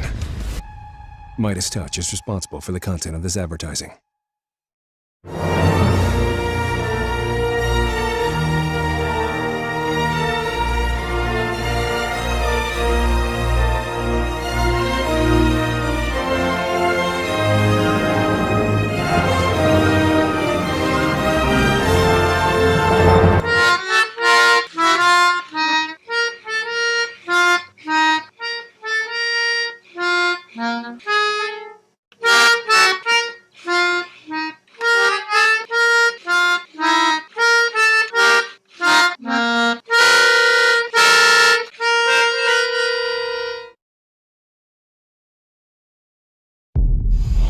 So I said to my people, slow the testing down, please. The government's initial response to the pandemic has cost American lives. Trump himself ignored warnings about the virus, making the U.S. slow to react. Dr. Anthony Fauci admits government inaction may have cost American lives. If we would have done more sooner, more people would have lived. Started mitigation earlier, you could have saved lives. There was a lot of pushback about shutting things down back then. So I said to my people, slow the testing down, please. You want to support Roland Martin Unfiltered? Be sure to join our Bring the Funk fan club. Every dollar that you give to us supports our daily digital show. There's only one daily digital show out here that keeps it black and keep it real. As Roland Martin Unfiltered. Support the Roland Martin Unfiltered daily digital show by going to RolandMartinUnfiltered.com. You can make this possible. I'm going to play this video. Y'all, this was 4 years ago. This was 4 years ago.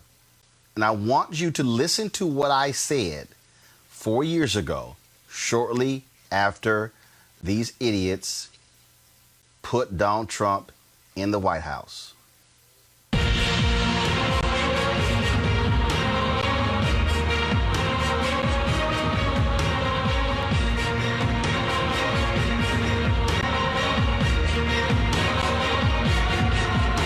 Let's get right to the issue at hand. Y'all have already been talking about it. We've been discussing it right here on TV One. After yesterday's despicable news conference by President Donald Trump, I was in my car trying to decide what is it that I wanted to listen to put into proper context my feelings about what we heard. And I thought back to the first black woman elected from the South since Reconstruction, Congresswoman Barbara Jordan of Houston. Here's what she had to say in 1973 at the Watergate hearings.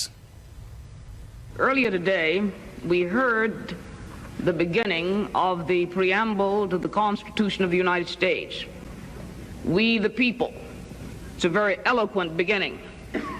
But when that document was completed on the 17th of September in 1787, I was not included in that we the people. I felt somehow for many years that George Washington and Alexander Hamilton just left me out by mistake.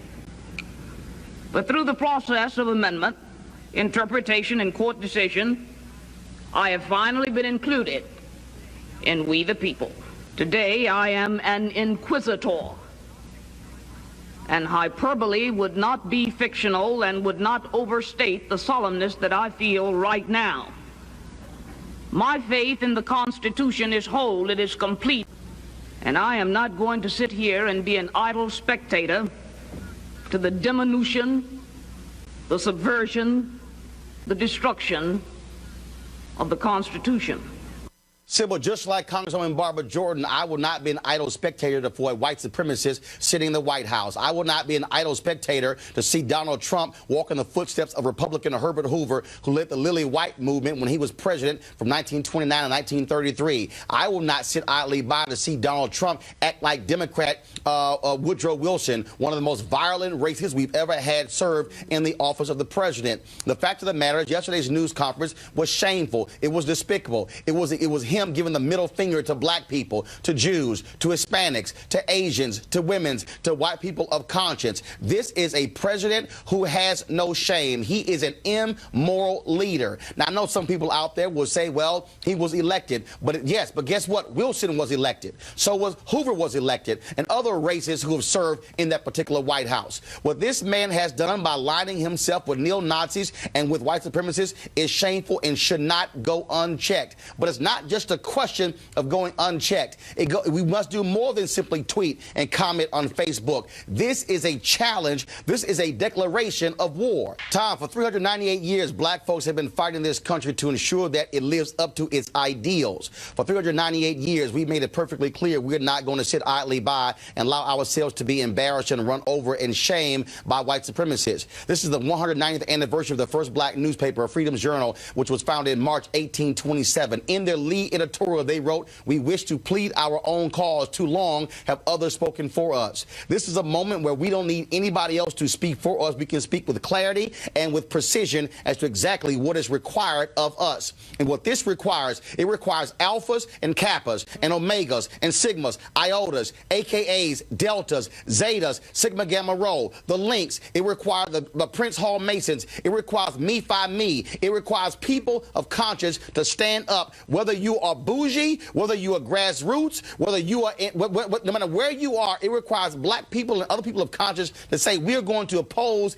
any effort to go back to the days of Jim Crow, to go back to the days after Reconstruction when you had the Redeemer movement by Democrats, when the Lily White movement by white folks as well in this country on the Republican side. We have seen this before, and every time it has happened, we fought back. And what that means is it's time for folks to stand up and mobilize and organize. It means that when it comes to the ballot box, I don't care who you are. I don't want to hear anybody say my vote does not matter, because when you see a white supremacist at 1600 Pennsylvania Avenue, all you need, that's the only proof you need to show your vote does indeed matter. What that means is we need people in Virginia, in Tennessee, in Mississippi, in Alabama, in Texas, in Georgia, in Florida, in Illinois, in California, in Wisconsin, in Michigan, in Pennsylvania to say enough is enough. What it means for us to go to city council meetings, county commissioner meetings, state meetings, go to the governor's mansion and say we are going to rain holy hell down on any politician who stands with Donald Trump.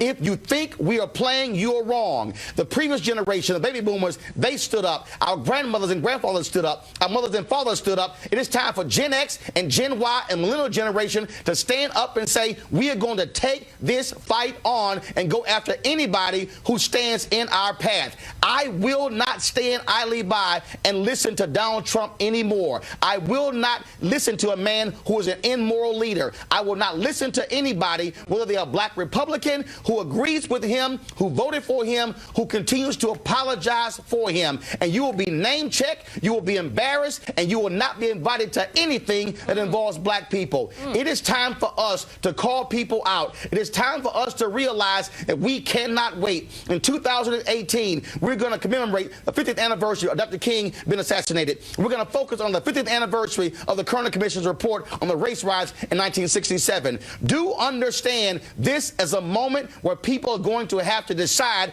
whose side they are on. Are you on the side of righteousness, or are you on the side of bigotry? Are you on the side of just people, or are you on the side of white supremacists? There is not going to be any effort to say I can stand on either one. And I don't care who you are, if you're a Republican or Democrat, you have been served notice. If you stand with this man, if you support white nationalist policies, we are going to take you out at the ballot box and put people of conscience in. Heather Heyer is going to be buried today. She is a 21st century version of Viola Liuzzo, a white woman from Michigan who died trying to help black folks to vote. This is not a black thing or Hispanic thing or Asian thing. It's a conscious thing. This is a battle for the soul of America. And like the Tuskegee Airmen said, we will fight to the last hour, to the last minute, to the last second. We will fight, fight, fight. Number 45, game on. Greg Carr, you were sitting on that set. Yeah. Sitting next to Liz Copeland. That's right. That has to be our attitude for the next 81 days. Well, for our whole lives, Roland, I think what we just watched, and by the way, whether it be Lawrence O'Donnell and eventually Chris Hayes and others who have followed in the wake. You've been saying that from day one. Now they become more emboldened, Don Lemon and others. Well, they won't invite me on their shows, but go ahead. Oh, no, they won't, but they watch yours because it took them 2 years, 2.5, 3 years, but they finally started talking like that a little bit. They still ain't, got a whole lot of bass in their voice. But the important thing, I think, that we just saw there, it's funny when you say immoral leader. See, you believe in something that's bigger than the United States. That was a sermon.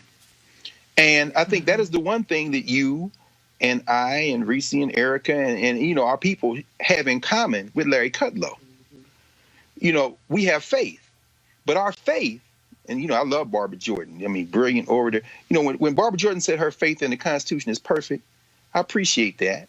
I honor that. But at some point, we're going to have a real conversation with that, because my reading is she's making a fundamental mistake, because that immorality you were talking about isn't derived from reading the U.S. Constitution. I suspect it's informed much more by the Christian Bible. And Larry Kudlow has a faith as well. His faith is in white nationalism and money. And that's bigger than the United States. See, the United States, you got to think United States, that's why he says it's not our game. The United States is a game. It's a state. That means it doesn't have an anchor in a thing beyond itself. So when we go to biblical scripture and it says faith is the substance of things hoped for, the evidence of things not seen. Okay, the substance of things hoped for, that's that aspirational America that Barack Obama was talking about, that we thought once we got one person in is going to do something, which is why I did what you suggested. I went to vote.org. I checked. I voted a couple of months ago. I still went. I even kicked a little money into them. I'm going to vote for Biden Harris. And when they get inaugurated, I'm going to work like hell to bend them to the will of the people, because I don't care who's in office, because we got to understand our faith can't be in politics as the end, because when we understand Kudlow's faith is in money and white nationalism, so is Trump. Right. So is this little creature right here, Stephen Miller. This book just came out, Hate Monger. This is the book on Stephen Miller, 34 years old, sitting up there. I have nothing in common with this man, but what they count on, which is why people being civil, what they count on is the idea that somehow the American Negro, sometime between when the boats pulled up and now, converted our faith in something much bigger than the United States to a faith in the United States. And see, that then is like in basketball, when you pick up your dribble and freeze the person who's playing defense.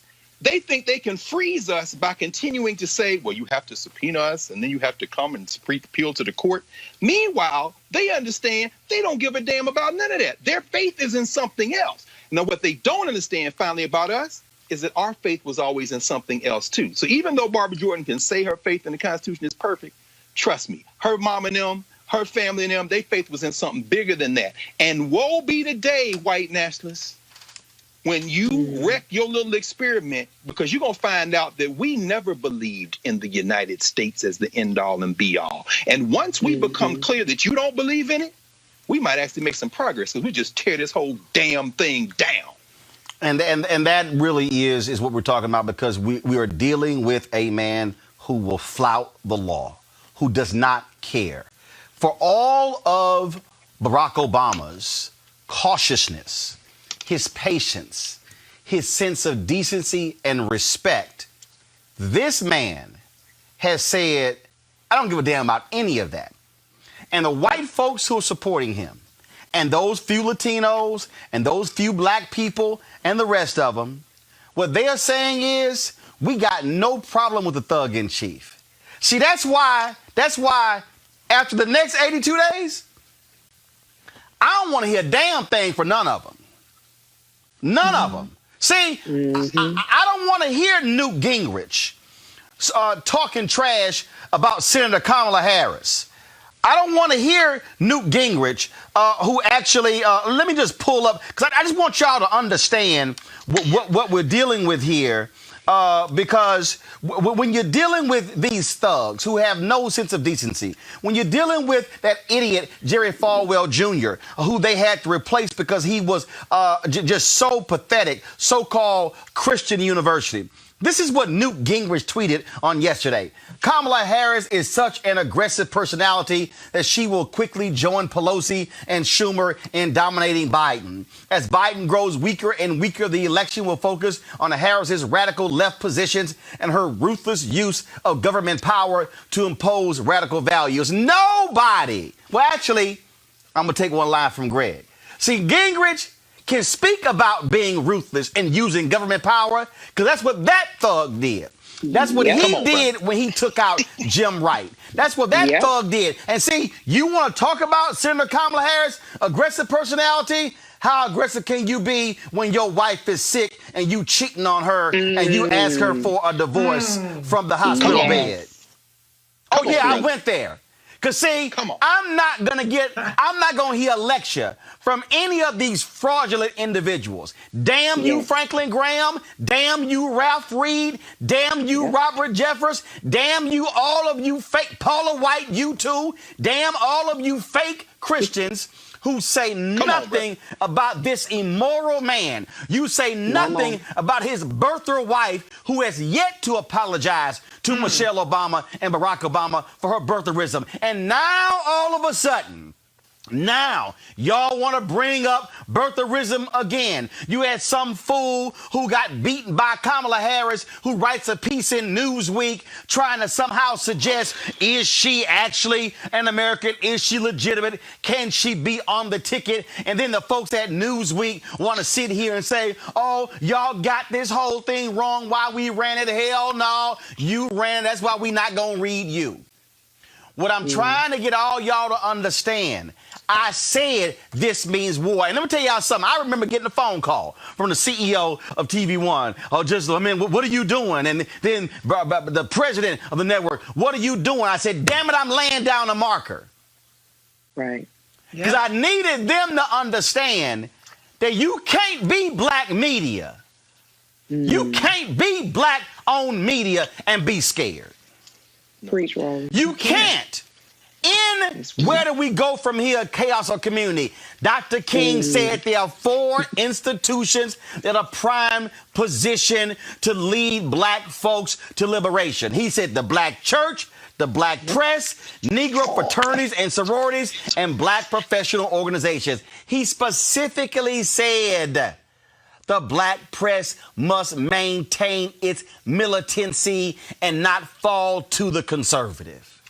And that really is the fundamental problem. That's really where we are right now. See, that's why I'm not playing games when it comes to these folk, when it comes to spending dollars with black-owned media. I'm not accepting pennies on the dollar. No, I want the whole damn dollar.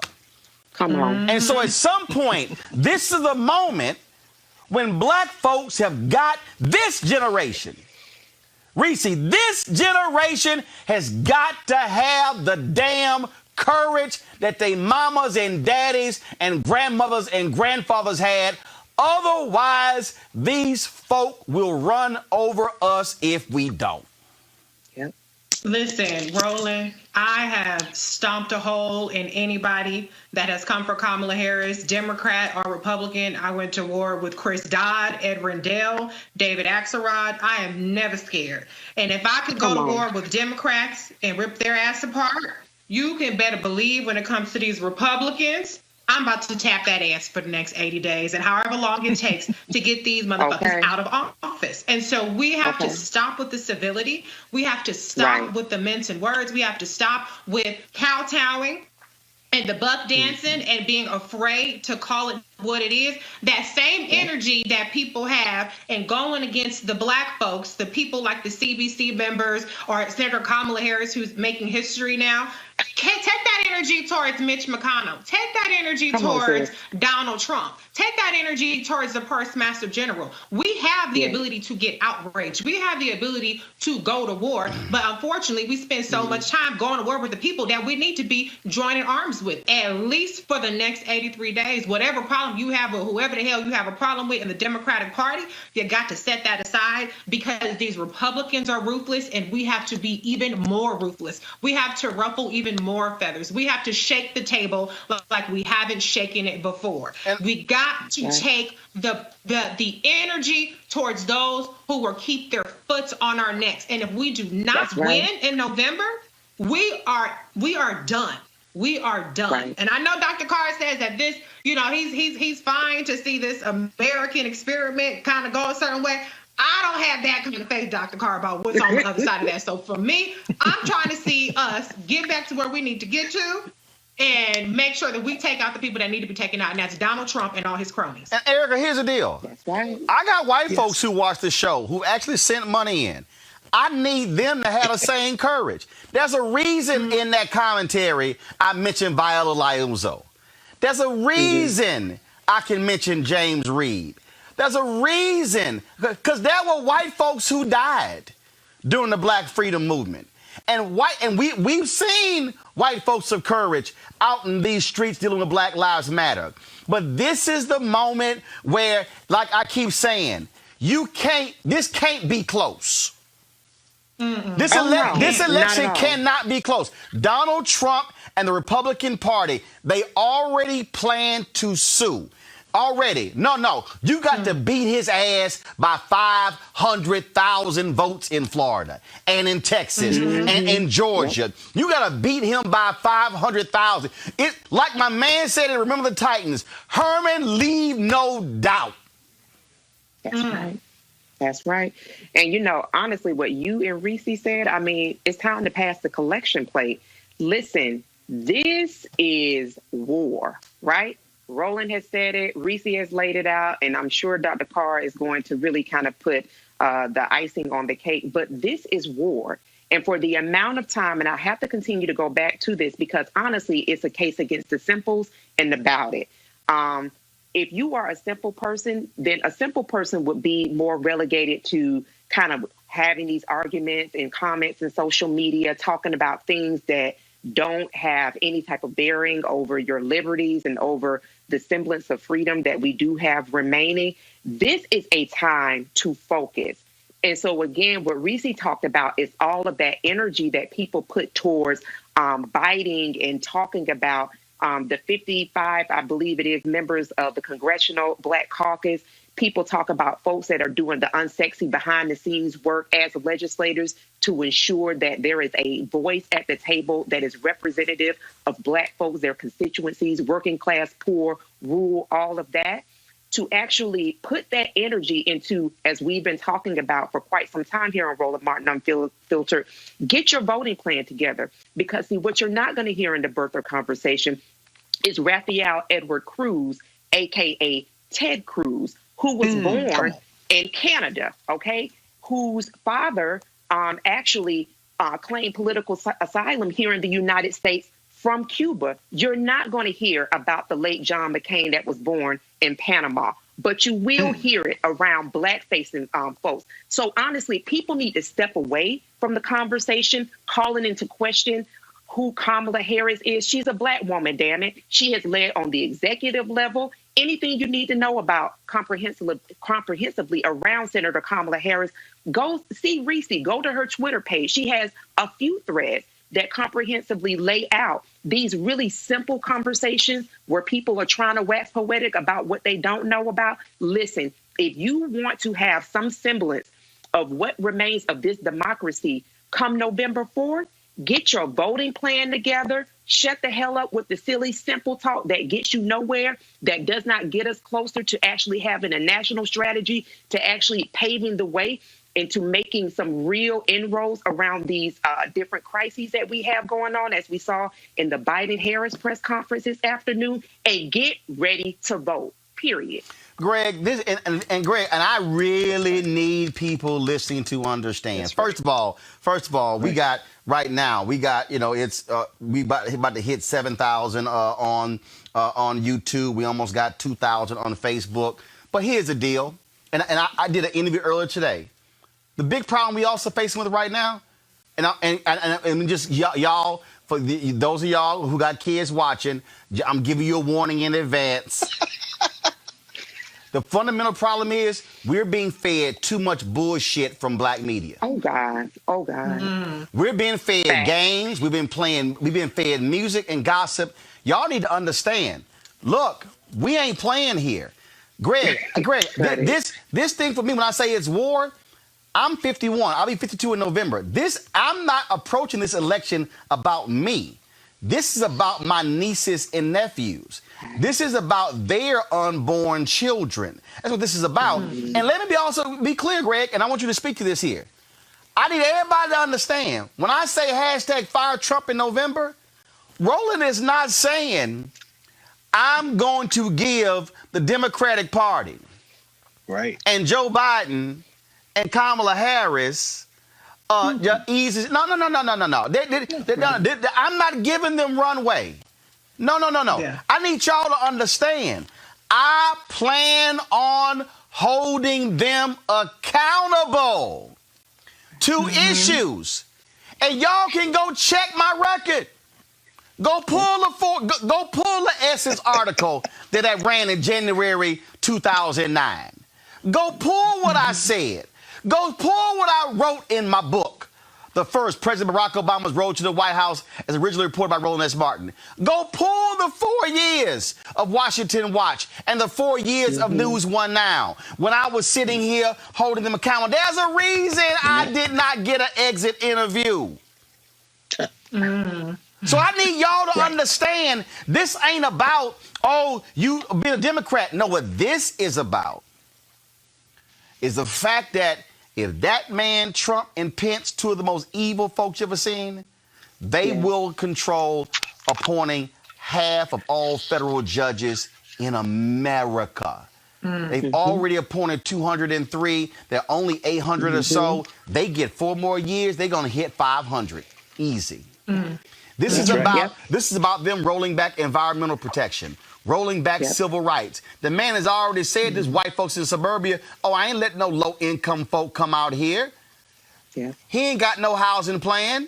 His opportunity zones, they can't even provide us information. I sent an email 2 months ago saying, where's the information on how it's going? They didn't even respond. And so I need y'all to understand what these folks want to do. They absolutely, Greg, want to cement white nationalism for the next 2 generations. That's the game plan. Well, it absolutely is. And of course, it's not going to work because the country will just fracture. So, yeah, Reese, I'm not looking forward to it. I would prefer, because our people will be the ones hit. But if they do steal this election, it won't mean the end of the people who live in the country. It's just going to mean the country's going to fracture. Because California is not going to keep carrying the Dakotas. You see, Georgia and Texas are changing demographically, and New York is not going to keep carrying Iowa and Montana. I mean, so what will happen is this thing is going to come apart. So if you want this country to continue in its current configuration, you better go out there and vote. Now, I have friends and colleagues. We debate, we argue, and I agree with their general assessment in terms of how nations come and go. But they are they're more willing to see that happen. So some of them will sit that out, right? And so, I understand their philosophy, but I also say it's our people who are going to get hurt. And it's important to understand, I've been spending a lot of time over the last month and a half since C.T. Vivian and John Lewis left, in the wee hours of the morning, flipping through books and rereading, and then listening to some of these elders who I know who are still here, like Dory Ladner and them from Student Nonviolent Coordinating Committee. These were teenagers and 20-somethings, man. When you mention Viola Luizo, she's a younger, you know what I'm saying? These are young people. They're 17, 18, 19 years. John Lewis, 19 years old when Kelly Miller Smith told him go over there and hang out with James Lawson, who's still alive. So understand when young people say, well, y'all old people, hold on, slow down. Because guess what? I ain't saying they was listening to the 1961 version of WAP, Megan and them, but it ain't like that. No, I'm saying, but they weren't listening to all bubblegum when they were in there risking their entire lives in Lowndes County, Alabama, and in Mississippi Delta. They were having fun. They were sleeping with each other. They had all kind of intrigue. Read Stokely Carmichael Ready for Revolution. Read James Farmer, The Making of Black Revolutionaries. Look up who Ruby Doris Smith Robinson is, Keisha Lance Bottom's auntie. They were having the same fun young people are having now. They listen to the music. They doing what they doing. They grinding. They doing it. And then they put their entire lives on the line, not for the red, white, and blue, but for something deeper than that. For the idea that if you are a human being who draws breath on the earth, you should have a dignity that we respect. And in respecting your dignity, I respect my own. That's a bigger principle than this crap we call the American Constitution or the American dream. That's not what they were talking about. Now, they wrapped it in that because they understood that was the bridge some people have to walk across to believe that they have something to hold on to. That's why I said, when you talk about faith being the evidence of things not seen, that don't mean the thing don't exist. It means you can't see it yet. And that's what these white nationalists have relied on. For us, they keep waving the flag and the Constitution, and they say, now, we don't believe it, but we think you do. So therefore, if you just hold on a little longer, well, guess what? You've overplayed your hand now. So I guess what I'm saying is, in conclusion, the idea that we are at war, like what Erica said, Erica's right. We are at war, and this war isn't just about an election, but without the election, the other thing comes quicker. And what is the other thing? The other thing, even about the fracturing of the United States. The other thing is about this ball we live on is getting ready to reset and get rid of all the humans on it.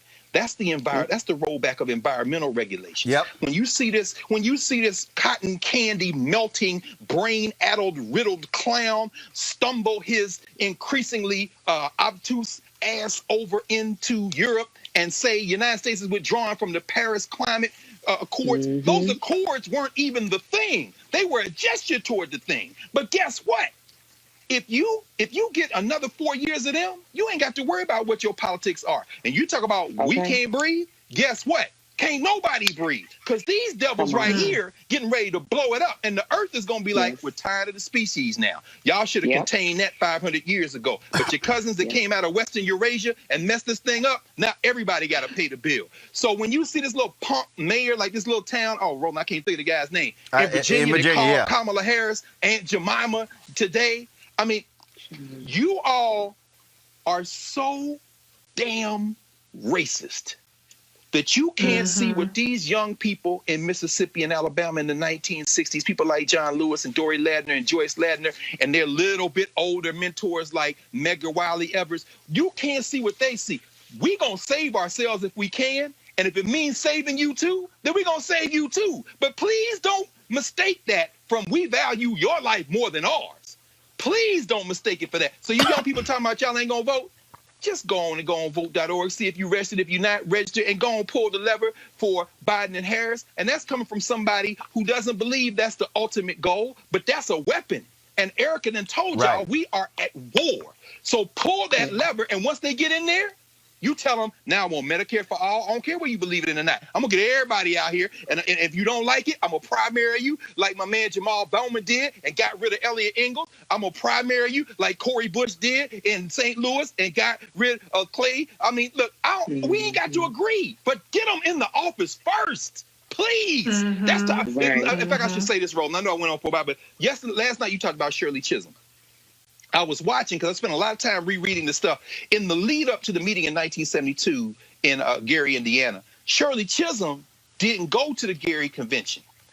Percy Sutton in New York supported her for running for president, but guys like the Stokes brothers and them didn't support her, and she called them out for being sexist and all that. But in the prelim meeting to the Gary convention, Shirley Chisholm said something very interesting. She said, you know, I don't think we can have a convention where we can all unify because black people have too many different ideological differences. I don't think we can come together. And, you know, whether she was right or wrong, that's something that we're going to have to address. Because on some things, like this next 80-some days, we're going to have to be like Marcus Garvey, whose birthday is Monday. We're going to have to be one God, one aim, one destiny. That we can fight all the way to the poll, vote, fight all the way back, and then keep fighting. But damn it, if you don't do this right here, it ain't going to be no poll to vote for because the flood coming and the sun going to bake your ass. And the next thing you know, we can have this argument in the ancestral realm because it ain't going to be no place on earth for us to live. Let me close this out this way. I saw this comment on YouTube by Mike Locke, and he said, well, Biden, Harris aren't the ones to believe in. Let me just, I said it on Instagram, and I said it now. Y'all, it's two choices. Y'all are more than happy to bring up the Green Party and the Libertarian Party, and anybody else, they ain't got no shot. It's two choices. Trump, Pence, Biden, Harris. Right. Your thinking should be, of those two choices, which one am I more likely to be able to talk with and push to get what I want? Trump, Pence, or Biden, Harris?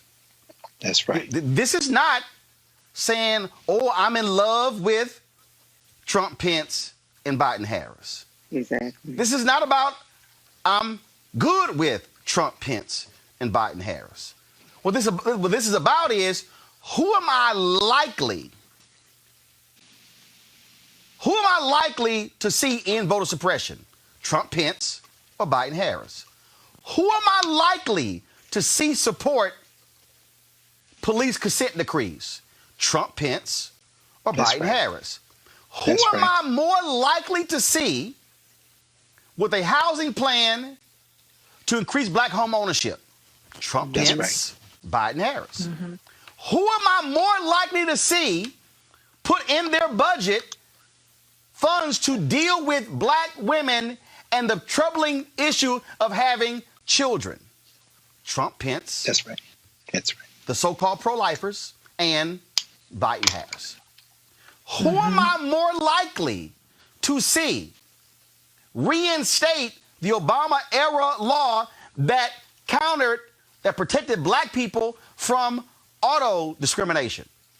The team that actually reversed it, Trump, Pence, or Biden, Harris, that actually had it passed when he was vice president? Who is more likely going to advance civil rights? Trump, Pence, who's rolling it back, or Biden, Harris? See, these are real basic. These are real basic and fundamental. And so what you have to say is, okay, I got to make a decision here. And what I got to say is, these are the issues that I care about. Okay, and okay, who am I going to go with? And as Greg said, when I do it, I am then going to put pressure on you to ensure that you do it. Right now, who's ignoring you? Trump, Pence, or Biden, Harris? Who has actually talked with black media, which means talking to black people? Trump, Pence, or Biden, Harris? That really, folks, is how you make decisions. I don't have to like anybody. I don't have to love anybody. But what you do have to do is like and love yourself. Yes, sir. And your children, and your nieces and nephews, and your aunts and uncles, and your mamas and daddies, and your neighbors, and your frat brothers, your sorority sisters, and your church members, and your Boulay brothers, and your Prince Hall Mason brothers, and your Eastern Star sisters. I can go down the whole line. You got to make a decision. Do I love me and my people enough to actually use the one thing that they've been trying to take from me?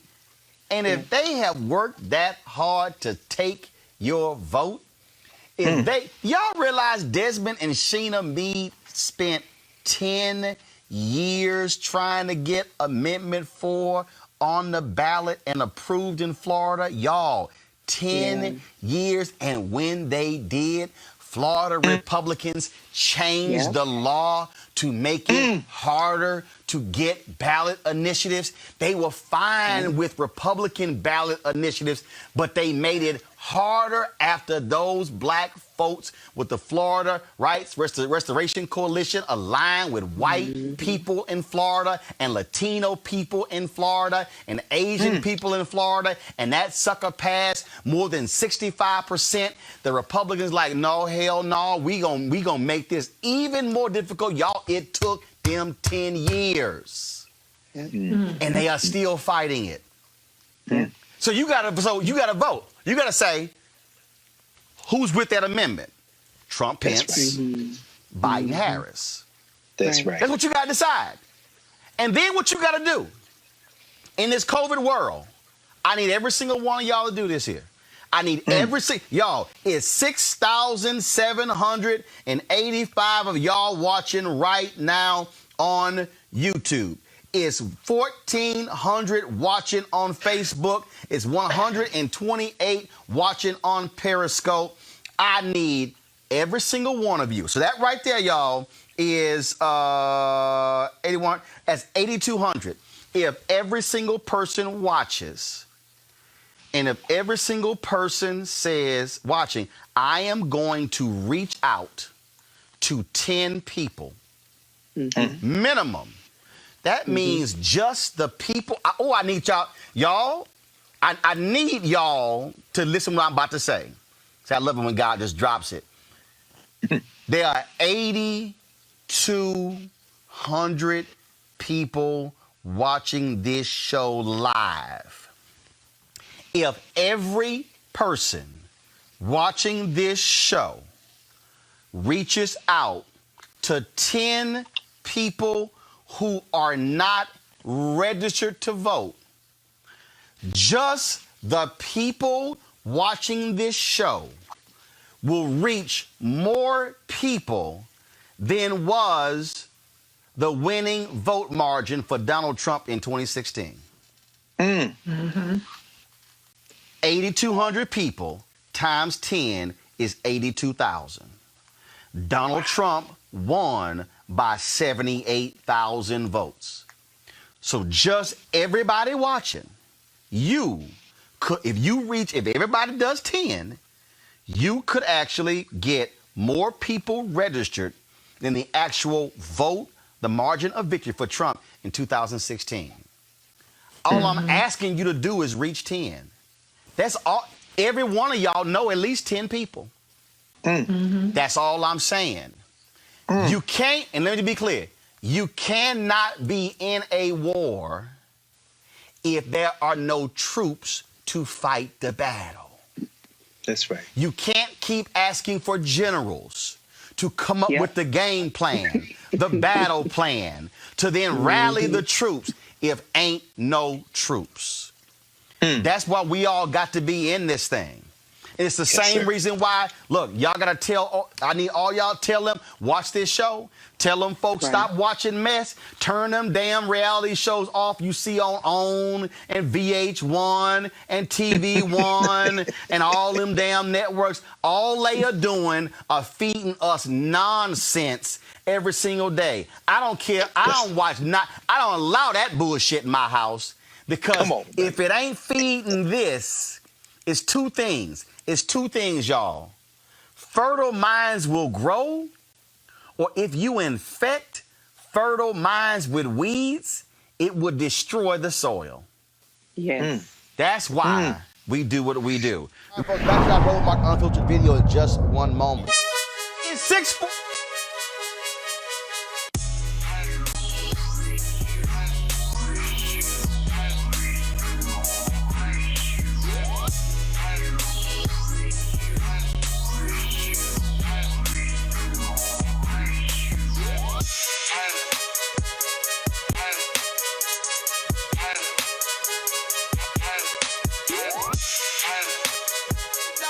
Black-owned company, Mary Spio owns it. She created a couple of these great products here, folks. One of them is this VR headset right here. You can just take your smartphone, drop it right into here, close this up, put this thing on your head, and you can actually go to their site or watch 360-degree video right here, virtual reality video with this headset. Of course, they have content on Seek.com. You can actually subscribe to that. So that's a pretty cool headset right there. Then also they have these 360-degree 4D headphones. And so you can, of course, amazing bass. You can also, if you're a gamer, you can utilize the microphone for these headphones as well. Bluetooth, so you can, I've had conversations with folks when I'm out walking with these headphones on. And so if you want to get either one of these or get both of them, go to Seek.com, CEEK.com. Use the promo code RMVIP2020, RMVIP2020.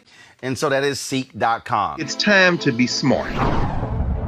When we control our institutions, we win. This is the most important news show on television of any racial background. Y'all put $2, $3, $4, $5, $10, $15, $20, $30 on this and keep this going. What you've done, Roland, since this crisis came out in full bloom.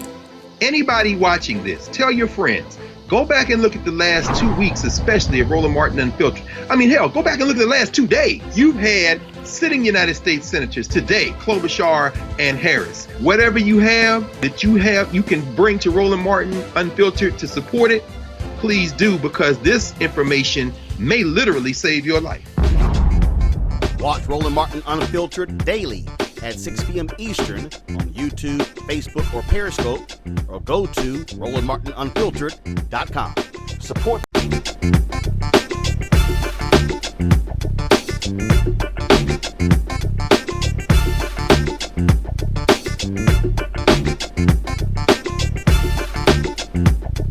News.